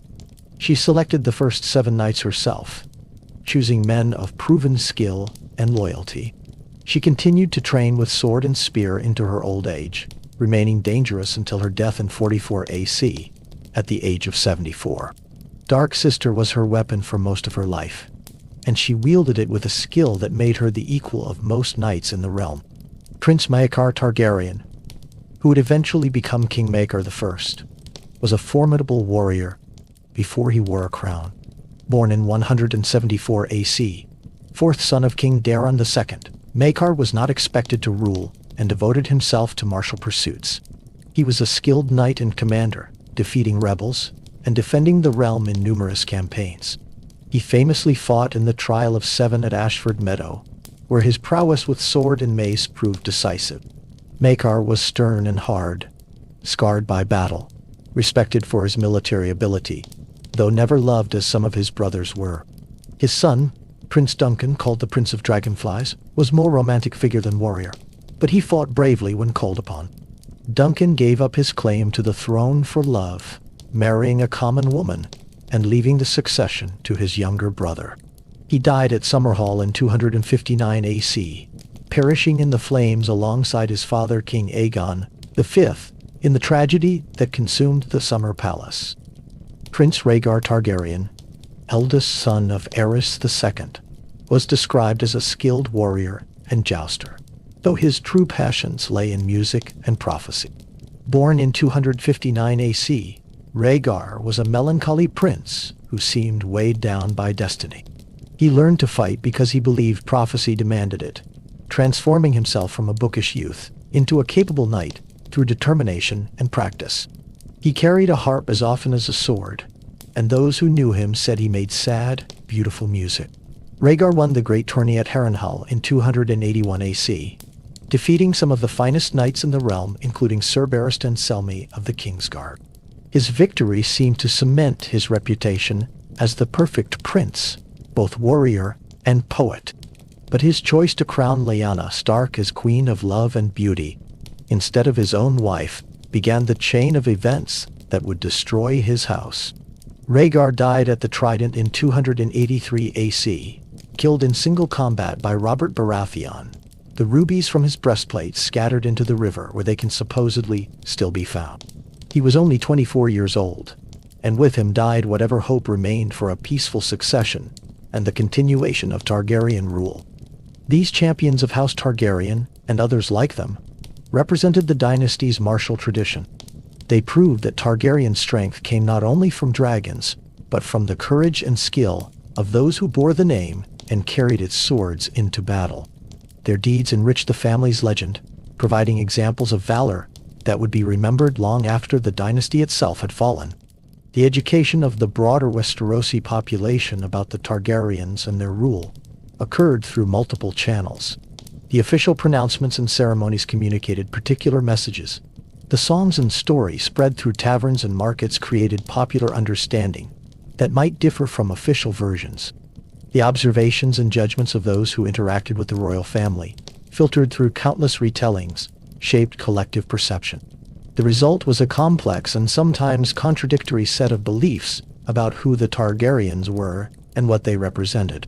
The fear that the Targaryens could inspire was both a tool of governance and a source of resentment. Fear of dragonfire kept potential rebels in check during the eras when dragons lived. Fear of royal displeasure motivated compliance with decrees and obligations. But fear also bred hatred, created resentment that simmered beneath surface compliance, ensured that loyalty was often hollow and temporary. The balance between inspiring enough fear to deter defiance without creating so much fear that it transformed into active hatred was delicate and not always successfully maintained. The love and genuine loyalty that some subjects felt toward particular Targaryens or toward the dynasty generally existed alongside the fear, creating a complex emotional landscape. Some people genuinely believed in the rightness of Targaryen rule, saw them as legitimate monarchs deserving of allegiance, appreciated the peace and stability they provided. This loyalty was not universal and varied across regions and social classes, but it was real and significant. The Targaryens who inspired such loyalty were those who combined strength with justice, who exercised power with restraint, who demonstrated genuine concern for the welfare of those they ruled. The indifference that probably characterized the feelings of many subjects toward their distant rulers was perhaps the most common but least remarked upon attitude. For the small folk working their fields, the identity of the king in King's Landing might matter less than the weather, the quality of the harvest, the behavior of their local lord. The grand dramas of dynastic politics, so important to those directly involved, might be irrelevant to daily life for most people most of the time. This indifference was not hostility, merely the natural focus on immediate concerns that characterized most human existence. The transformations in Targaryen identity across the generations, the gradual shift from Valyrian exiles to Westerosi monarchs, was incomplete and uneven, but nonetheless significant. The early Targaryens were clearly foreign, maintaining their distinctiveness deliberately. The later generations were more integrated, speaking the common tongue as their primary language, marrying into Westerosi houses more frequently, adopting local customs and values. Yet they never fully completed the transformation, never entirely became just another Westerosi house. This perpetual in-between state, neither fully foreign nor fully native, was both their strength and their weakness. The mythology that grew around particular Targaryen rulers, the legends that exceeded or distorted historical reality, demonstrated the human need for stories that transcend mundane facts. Some monarchs were remembered as almost superhuman in their wisdom, courage, or ability. Others were recalled as monsters of cruelty or madness. The real individuals, complex and contradictory like all humans, disappeared behind these mythological versions, becoming symbols rather than people. This transformation from person to symbol was perhaps inevitable for those who wielded great power, but it also represented a kind of death, the replacement of human reality with narrative convenience. The darkness in the blood. For all the great kings and noble warriors that House Targaryen produced, the dynasty also gave birth to tyrants, madmen, and monsters, whose cruelty and instability brought suffering to the realm and shame to their family name. The practice of sibling marriage maintained to keep the bloodline pure may have concentrated certain dangerous traits alongside the silver hair and purple eyes. It was said, only half in jest, that when a Targaryen was born, the gods flipped a coin, and the world held its breath to see whether greatness or madness would result. For some, the coin landed on the wrong side, and the consequences were terrible. King Maegor I, third king of the Targaryen dynasty, earned the name Maegor the Cruel through acts of extraordinary brutality that shocked even an age accustomed to violence. Born in 12 AC, the second son of Aegon the Conqueror and Visenya, Maegor was everything his gentle half-brother Aenys was not: strong, fierce, ruthless, and utterly without mercy. When Aenys died in 42 AC, possibly poisoned, Maegor seized the throne ahead of Aenys' own sons, mounting his dragon Valyrian the Black Dread, and flying from exile in Pentos to claim the crown by force. Maegor's 6-year reign was a reign of terror. When the Faith of the Seven rose in armed revolt against Targaryen rule, condemning the practice of incestuous marriage as an abomination, Maegor responded with fire and blood, in their most literal sense. He outlawed the Faith militant, the armed orders of the Faith, and declared that any man found carrying the symbol of the Poor Fellows, or the warrior's sons, would be executed on sight. He burned septs, slaughtered septons, and had 7 rebellious high septons killed in succession until he found one willing to cooperate with his rule. Hundreds, perhaps thousands, died in his suppression of the Faith's uprising.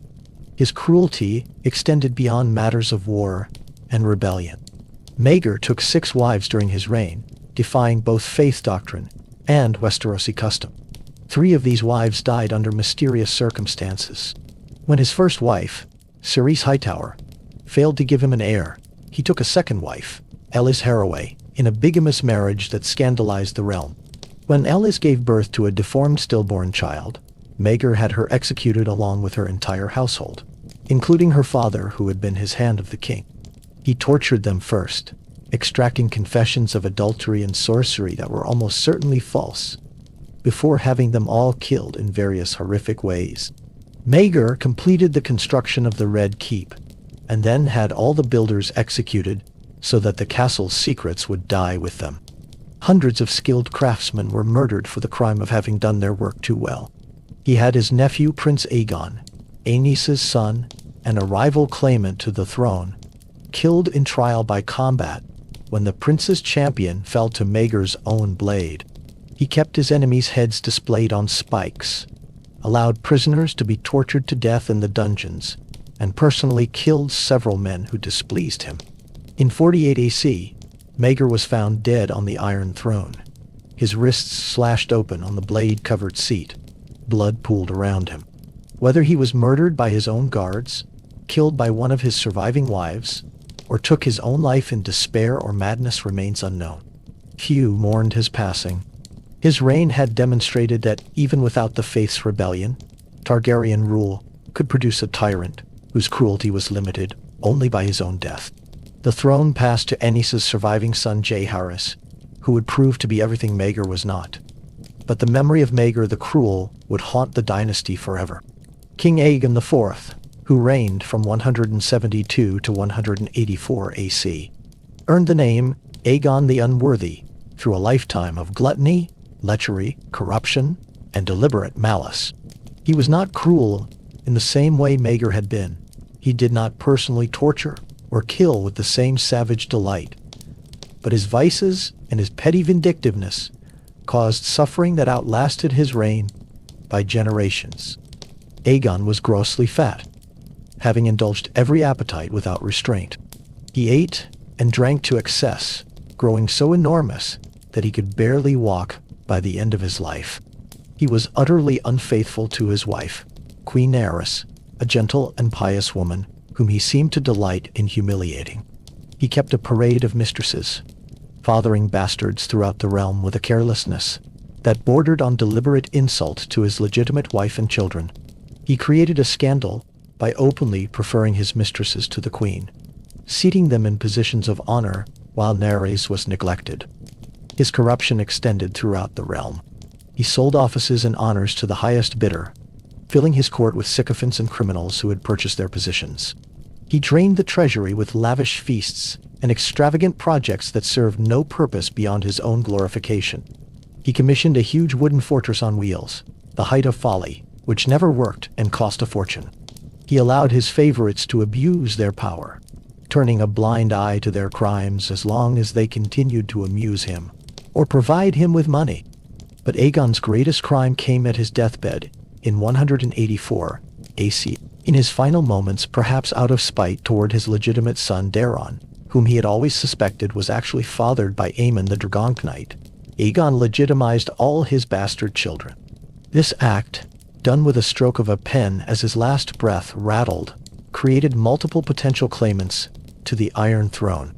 Chief among these was Daemon Blackfyre, Aegon's bastard son by his cousin Daena, a boy who had been given the Valyrian steel sword Blackfyre, and thus a symbol of kingship that belonged by tradition only to the rightful heir.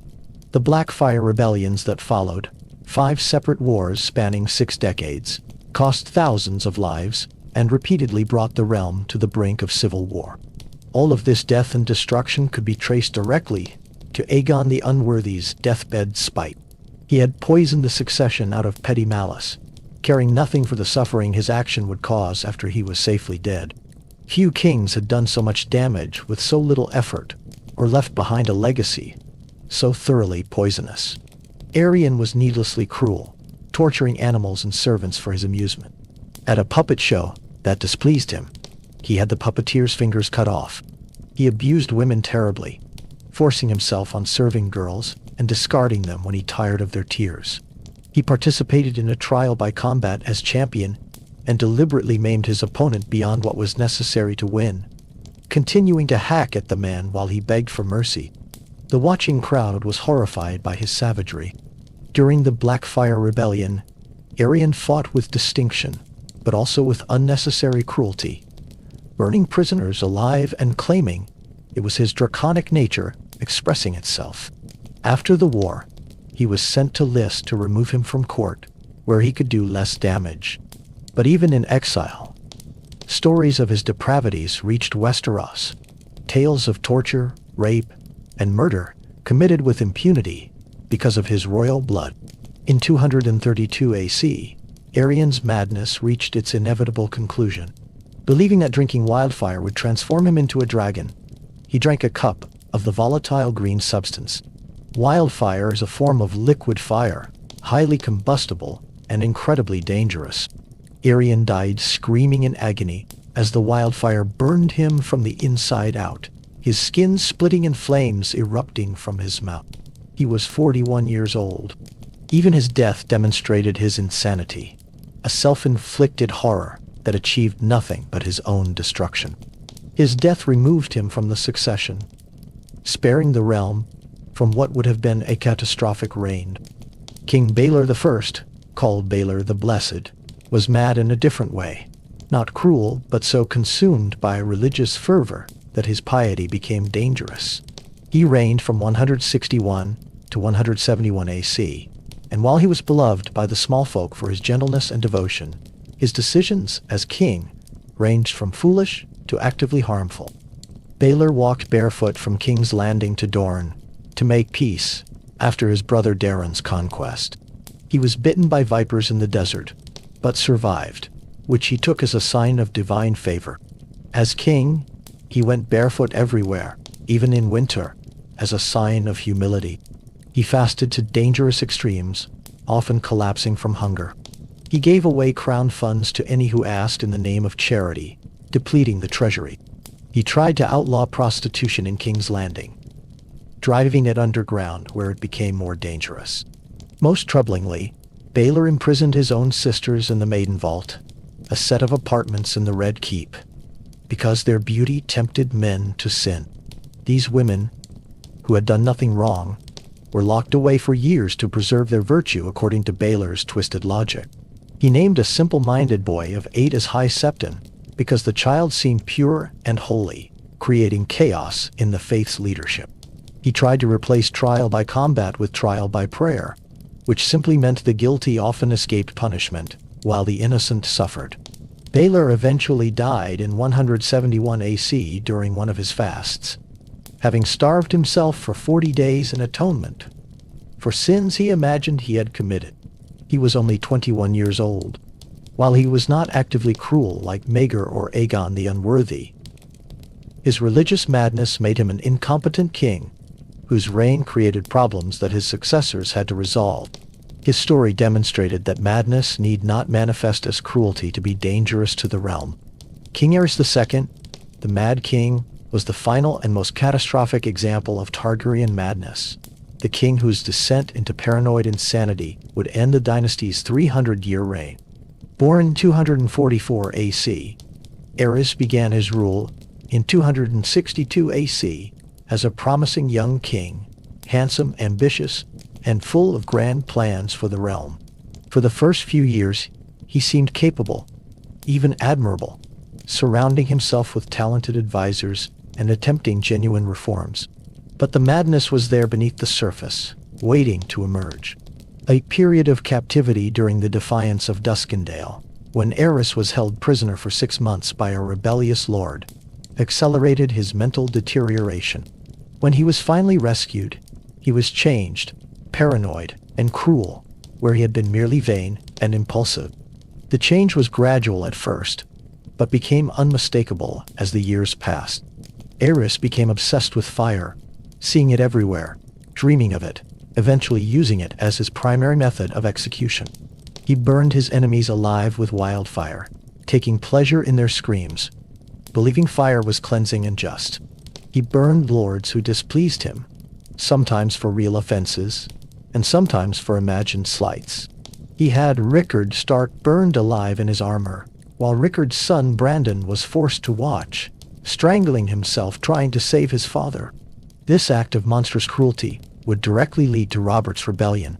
The king's physical appearance deteriorated as his madness progressed. He stopped cutting his hair and nails, letting them grow long and filthy. He refused to let blades near him, paranoid about assassination, so that his hair became matted and tangled, his nails like talons. He cut himself frequently on the Iron Throne, and these cuts often became infected because he would not let maesters tend them properly. His appearance became wild and terrible, more monster than man, his purple eyes blazing with madness. He abused his wife, Queen Rhaella, forcing himself on her violently and repeatedly. She bore him many children, but most were stillborn or died in infancy, possibly due to the inbreeding that had produced both her and her husband-brother. Aerys believed these deaths were the result of betrayal and conspiracy, never considering that the problem might lie in the Targaryen practice of incestuous marriage. He grew paranoid even of his own son Rhaegar, suspecting the prince of plotting against him, seeing enemies in every shadow. By the end of his reign, Aerys was completely insane, believing that he could not be harmed, that he would transform into a dragon if anyone tried to kill him. When Robert's forces approached King's Landing in 283 AC, Aerys ordered his pyromancers to place caches of wildfire throughout the city, planning to burn all of King's Landing rather than let it fall to the rebels. "Burn them all," he kept repeating, meaning the entire population of the capital, hundreds of thousands of innocent people, to be immolated in green flame. It was Jaime Lannister, the youngest member of his Kingsguard, who finally stopped him, killing first the pyromancer being sent to light the fires, then the king himself. Aerys died with his throat cut, bleeding out at the base of the Iron Throne, his final words a command to burn the city. His death ended the Targaryen dynasty's rule, and saved King's Landing from destruction. But it came only after years of madness and cruelty that had alienated even his most loyal supporters. These dark princes and mad kings were not aberrations in Targaryen history, but rather recurring patterns. Examples of what happened when the concentrated bloodline produced individuals whose minds could not bear the weight of power and ancestry. Not every Targaryen was mad or cruel. Many were good and capable rulers, wise and just. But the frequency with which madness and cruelty appeared in the line was disturbing and contributed to the dynasty's eventual fall. When the coin landed wrong, when madness rather than greatness emerged, the results were catastrophic, not just for the individual, but for all who had the misfortune to live under their rule. The realm learned through bitter experience that dragons and crowns in the hands of madmen were far more dangerous than any external enemy, and that sometimes the greatest threat to House Targaryen came not from rebels or rivals, but from within the family itself, from the darkness that lived in the blood and emerged without warning in each new generation. The artifacts that survived from the Targaryen era, beyond the major buildings and institutions, provided material evidence of their existence that supplemented Rickard's. Coins bearing their images, weapons they had wielded, clothing they had worn, personal items they had used, all testified to the physical reality of people who had lived and died centuries ago. These objects, preserved in various collections, studied by scholars, sometimes displayed for the curious, created tangible connections across time. The dragon's treasures. House Targaryen accumulated across the centuries, certain artifacts and treasures that became symbols of their power and heritage, objects imbued with history and significance far beyond their material value. These were the relics of old Valyria, the works of dragonlords, the heirlooms passed down through generations of the dragon dynasty. Foremost among these treasures were the two ancestral Valyrian steel swords of the house, Blackfire and Dark Sister. These blades were forged in old Valyria before the Doom, crafted with spells and dragonfire that gave them edges that never dulled, and a distinctive rippled pattern in the steel. Valyrian steel was lighter and stronger than common steel, able to hold an edge that could cut through ordinary metal. The secret of its forging was lost in the Doom, making existing blades priceless and irreplaceable. Blackfire was a bastard sword, a hand-and-a-half blade that could be wielded with one hand or two hands, carried typically by kings rather than warriors.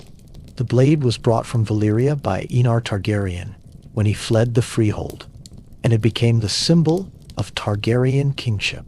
Aegon the Conqueror carried Blackfire during his conquest of Westeros, the blade at his side when he forged the Iron Throne from the swords of his defeated enemies. The sword passed from king to king, each wielding it as both weapon and symbol of their authority. The pommel of Blackfire was a dragon's head wrought in gold, with ruby eyes that seemed to glow in the light. The blade itself was marked with the distinctive ripples of Valyrian steel, dark and smoky in appearance. To carry Blackfire was to carry the authority of House Targaryen, made manifest in steel, a physical representation of 300 years of rule. The sword's history took a dark turn when King Aegon IV, called the Unworthy, gave Blackfire to his bastard son Daemon on the boy's 12th birthday. This gift was an unprecedented break with tradition and a clear signal that Aegon favored his bastard over his legitimate son. When Aegon legitimized Daemon and his other bastards on his deathbed, the possession of Blackfire gave Daemon's claim to the throne additional weight. He took the sword's name as his surname, founding House Blackfire, and carried the blade in rebellion against his half-brother King Daeron II. Daemon Blackfire died at the Redgrass Field in 196 AC, cut down by arrows alongside his twin sons. The sword Blackfire was taken by his surviving son, who carried it into exile in Essos. For the next 64 years, the blade remained with the Blackfire pretenders across the Narrow Sea, a symbol of their claim to the Iron Throne. Each Blackfire rebellion saw the sword carried in battle against the Targaryens, until finally Meleys the Monstrous, the last Blackfire pretender, was killed in single combat during the War of the Ninepenny Kings in 260 AC.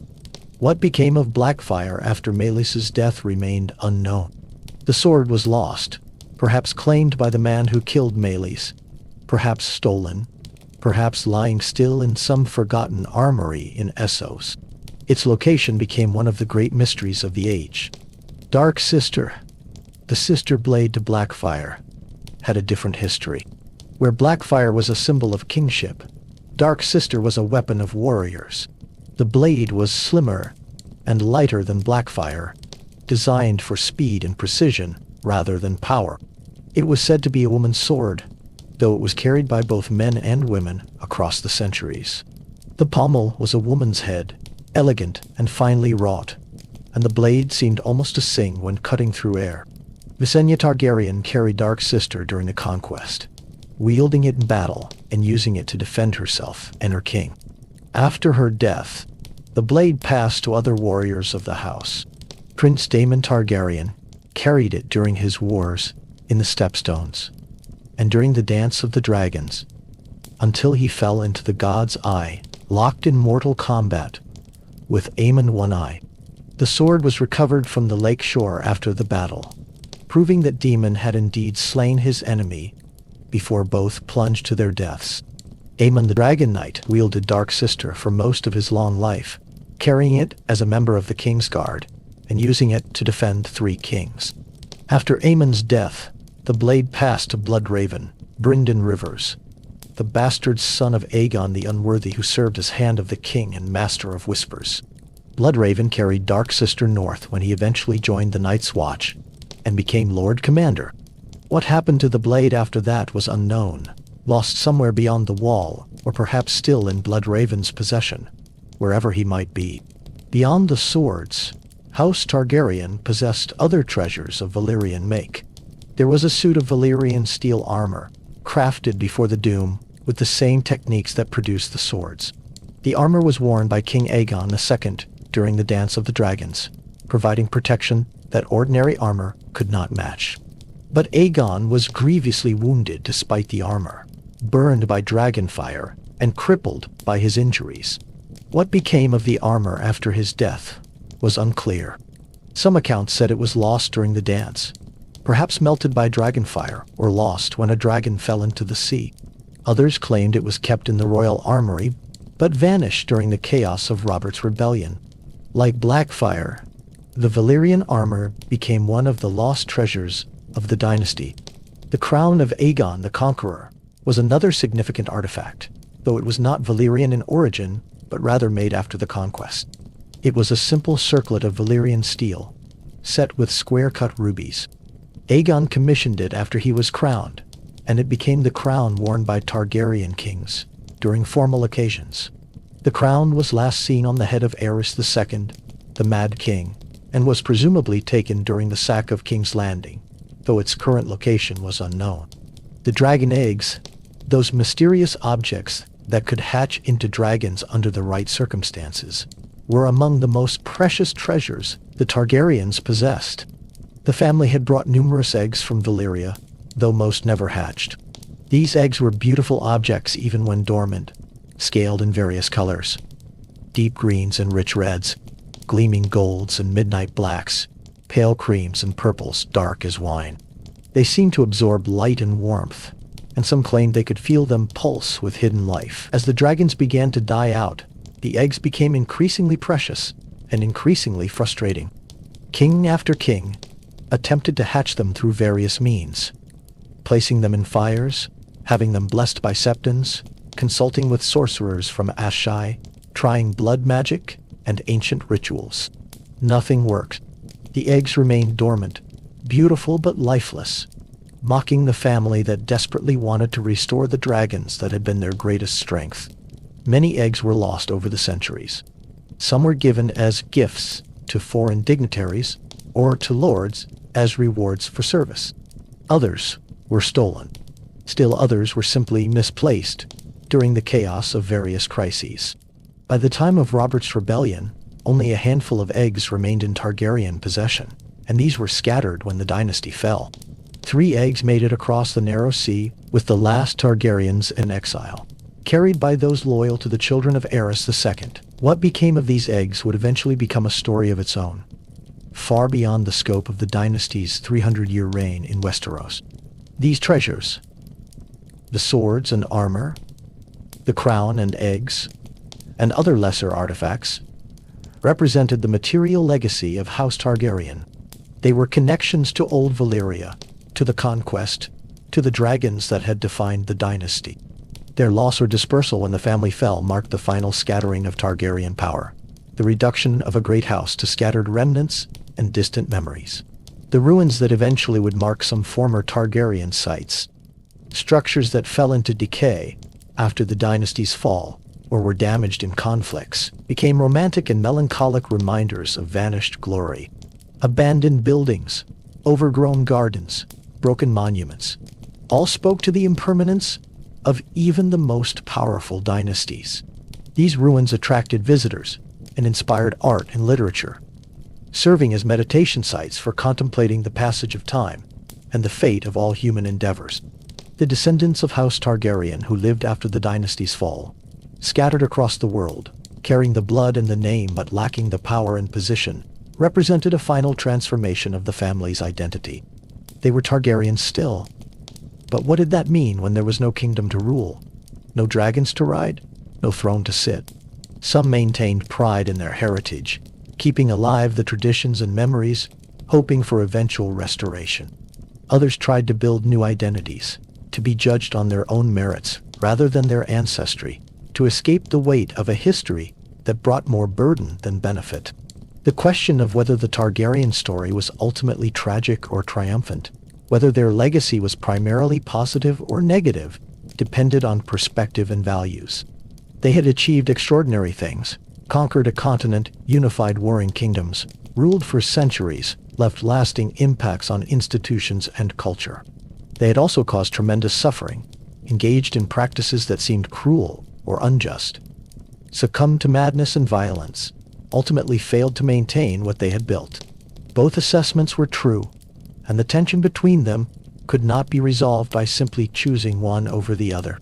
The universality of certain Targaryen experiences, despite their exceptional circumstances, created connection to the broader human story. They loved and lost, hoped and feared, succeeded and failed, lived and died. The specific details of their lives might be extraordinary, but the fundamental patterns were human and recognizable.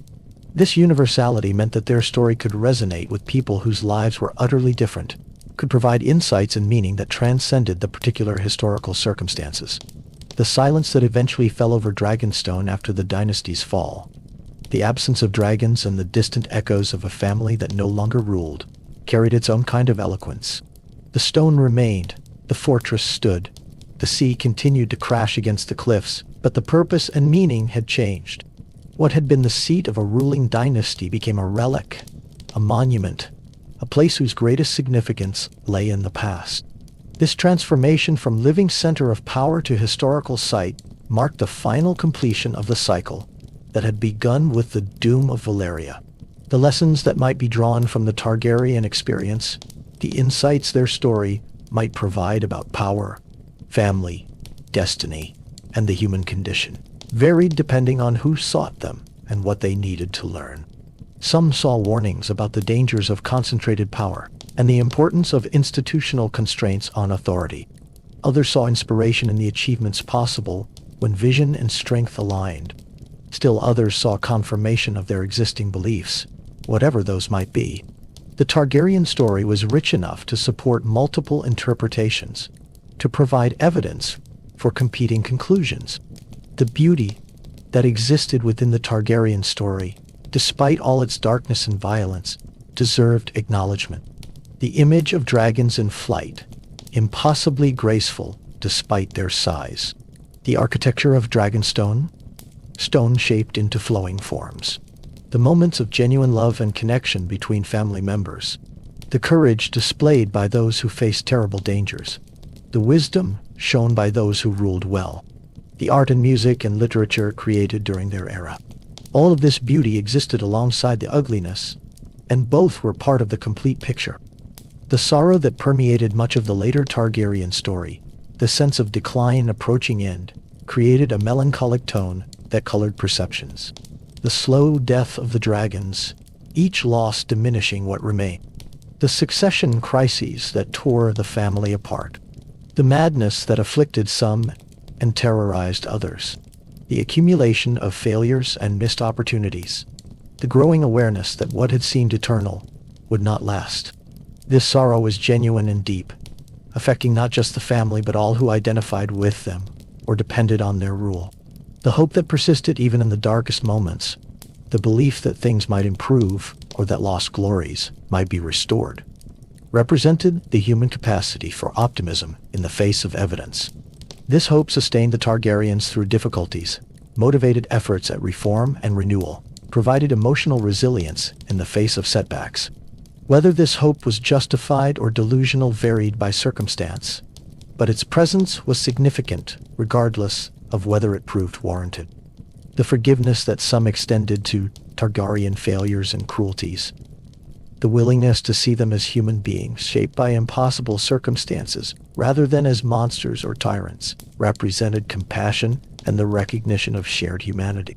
This forgiveness did not excuse genuinely terrible actions, but acknowledged the complexity of judging those who wielded power we cannot imagine, who faced pressures we have never experienced, who were shaped by a culture and family dynamic utterly different from our own.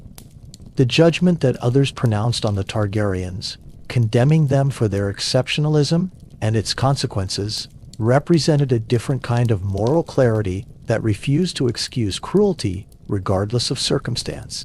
This judgment held that power brings responsibility, that those who rule must be held to high standards, that the suffering caused by Targaryen actions outweighed their achievements. This perspective was also valid, representing important values about justice, equality, and the limits of what should be tolerated from those in authority. The mystery that remained even after extensive study and analysis, the questions about the Targaryens that could never be fully answered, preserved a kind of sacred unknowing at the heart of their story. We could never fully understand what it felt like to bond with a dragon, to carry the weight of prophecy, to be the last of a dead civilization, to rule a continent from a throne of swords.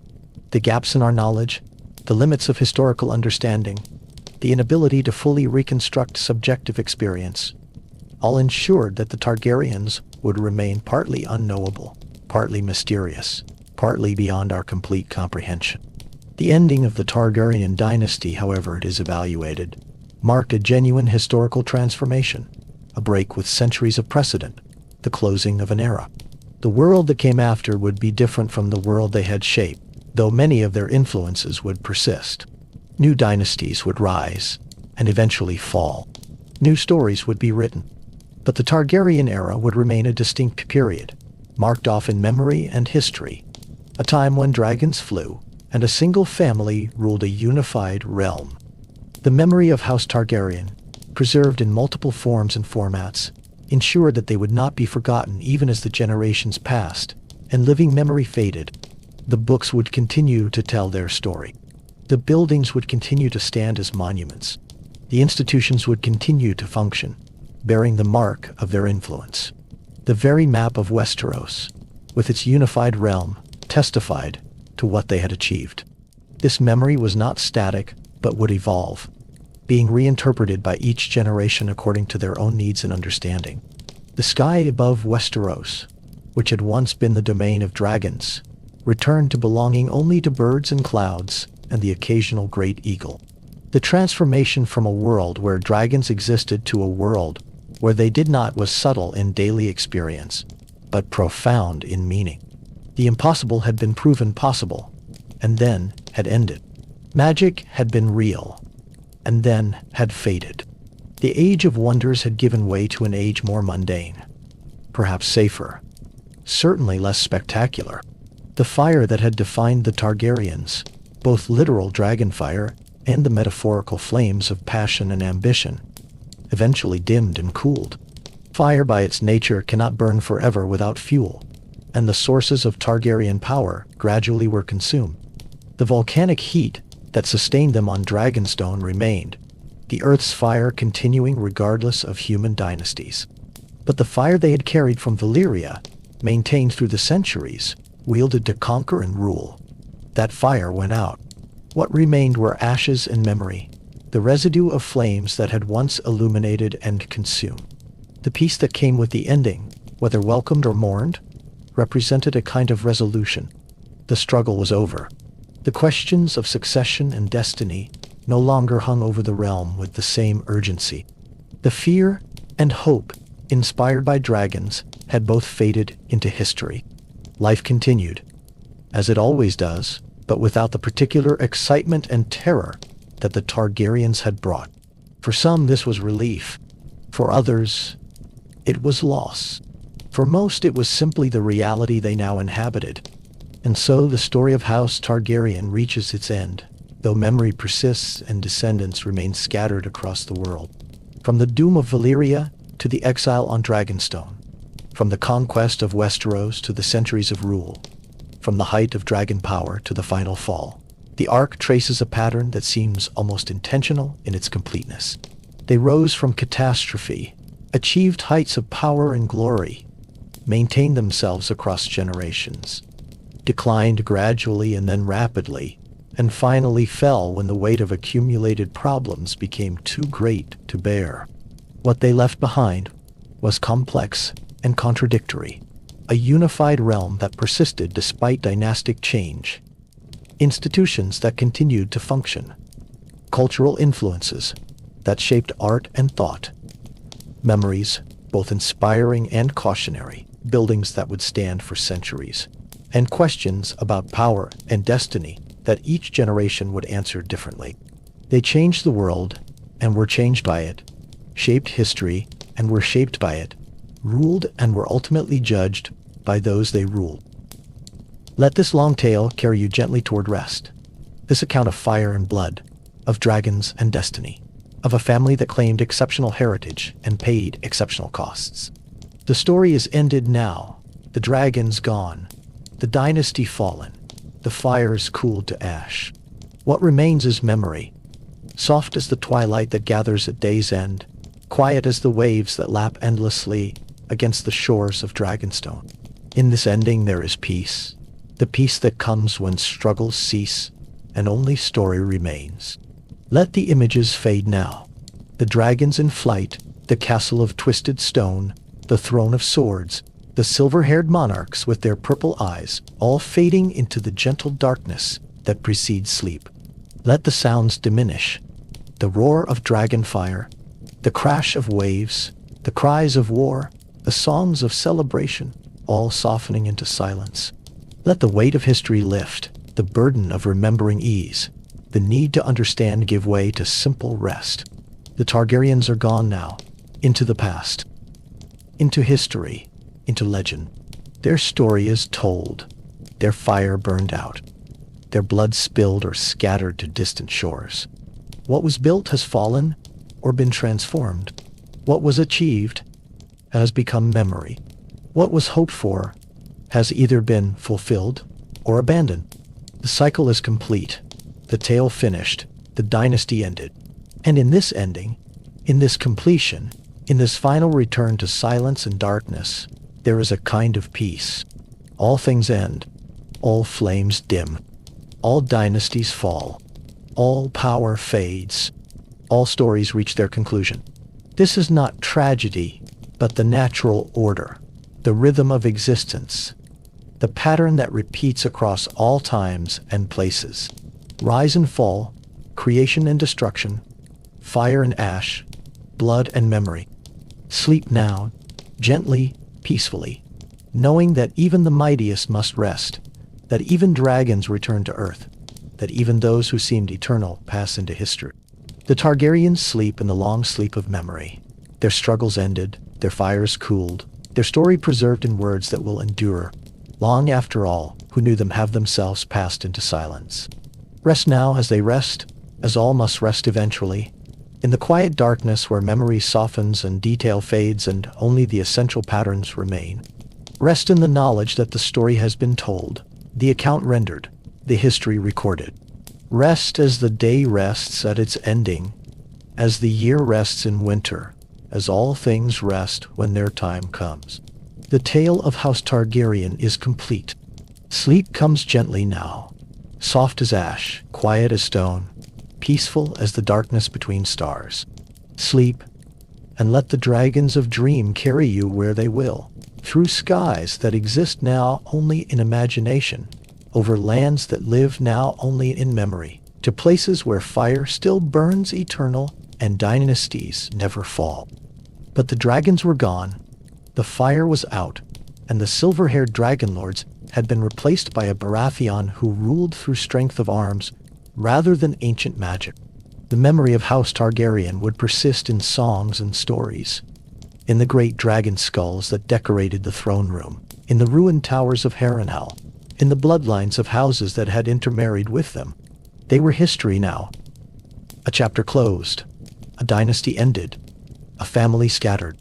Some would remember them as conquerors and tyrants. Others would recall the peace and prosperity of their better rulers. Most would simply accept them as part of the past, as kings who once were but were no more. And in exile, across the narrow sea, 2 children carried the last remnants of that proud house, dreaming perhaps of dragons and thrones, of fire and blood, of a return that seemed impossible, but that they could not entirely stop hoping for. The great wheel of history had turned. The age of Targaryen rule was over, for now at least. What would come next remained to be written. The true end of the Targaryens are still to be seen. The true prince that was promised might still rise from the ashes of the once great house. In the cold winds of winter, there might still be an ember, burning hot enough to light the flames of old Valyria once again. Sleep comes softly like twilight falling over Dragonstone, like ash settling after flames have passed, like the final page of a long chronicle being closed. The Targaryens sleep, now in history, their 3 centuries of rule complete, their story told, their legacy mixed of both greatness and terror, of wisdom and madness, of glory and shame. Rest now in the knowledge that even the mightiest dynasties have their endings, that even dragons return to earth, that all things pass in time. The wheel turns, the seasons change, the generations rise and fall like waves upon the shore. And in this rhythm, this eternal cycle of beginning and ending, there is a kind of peace.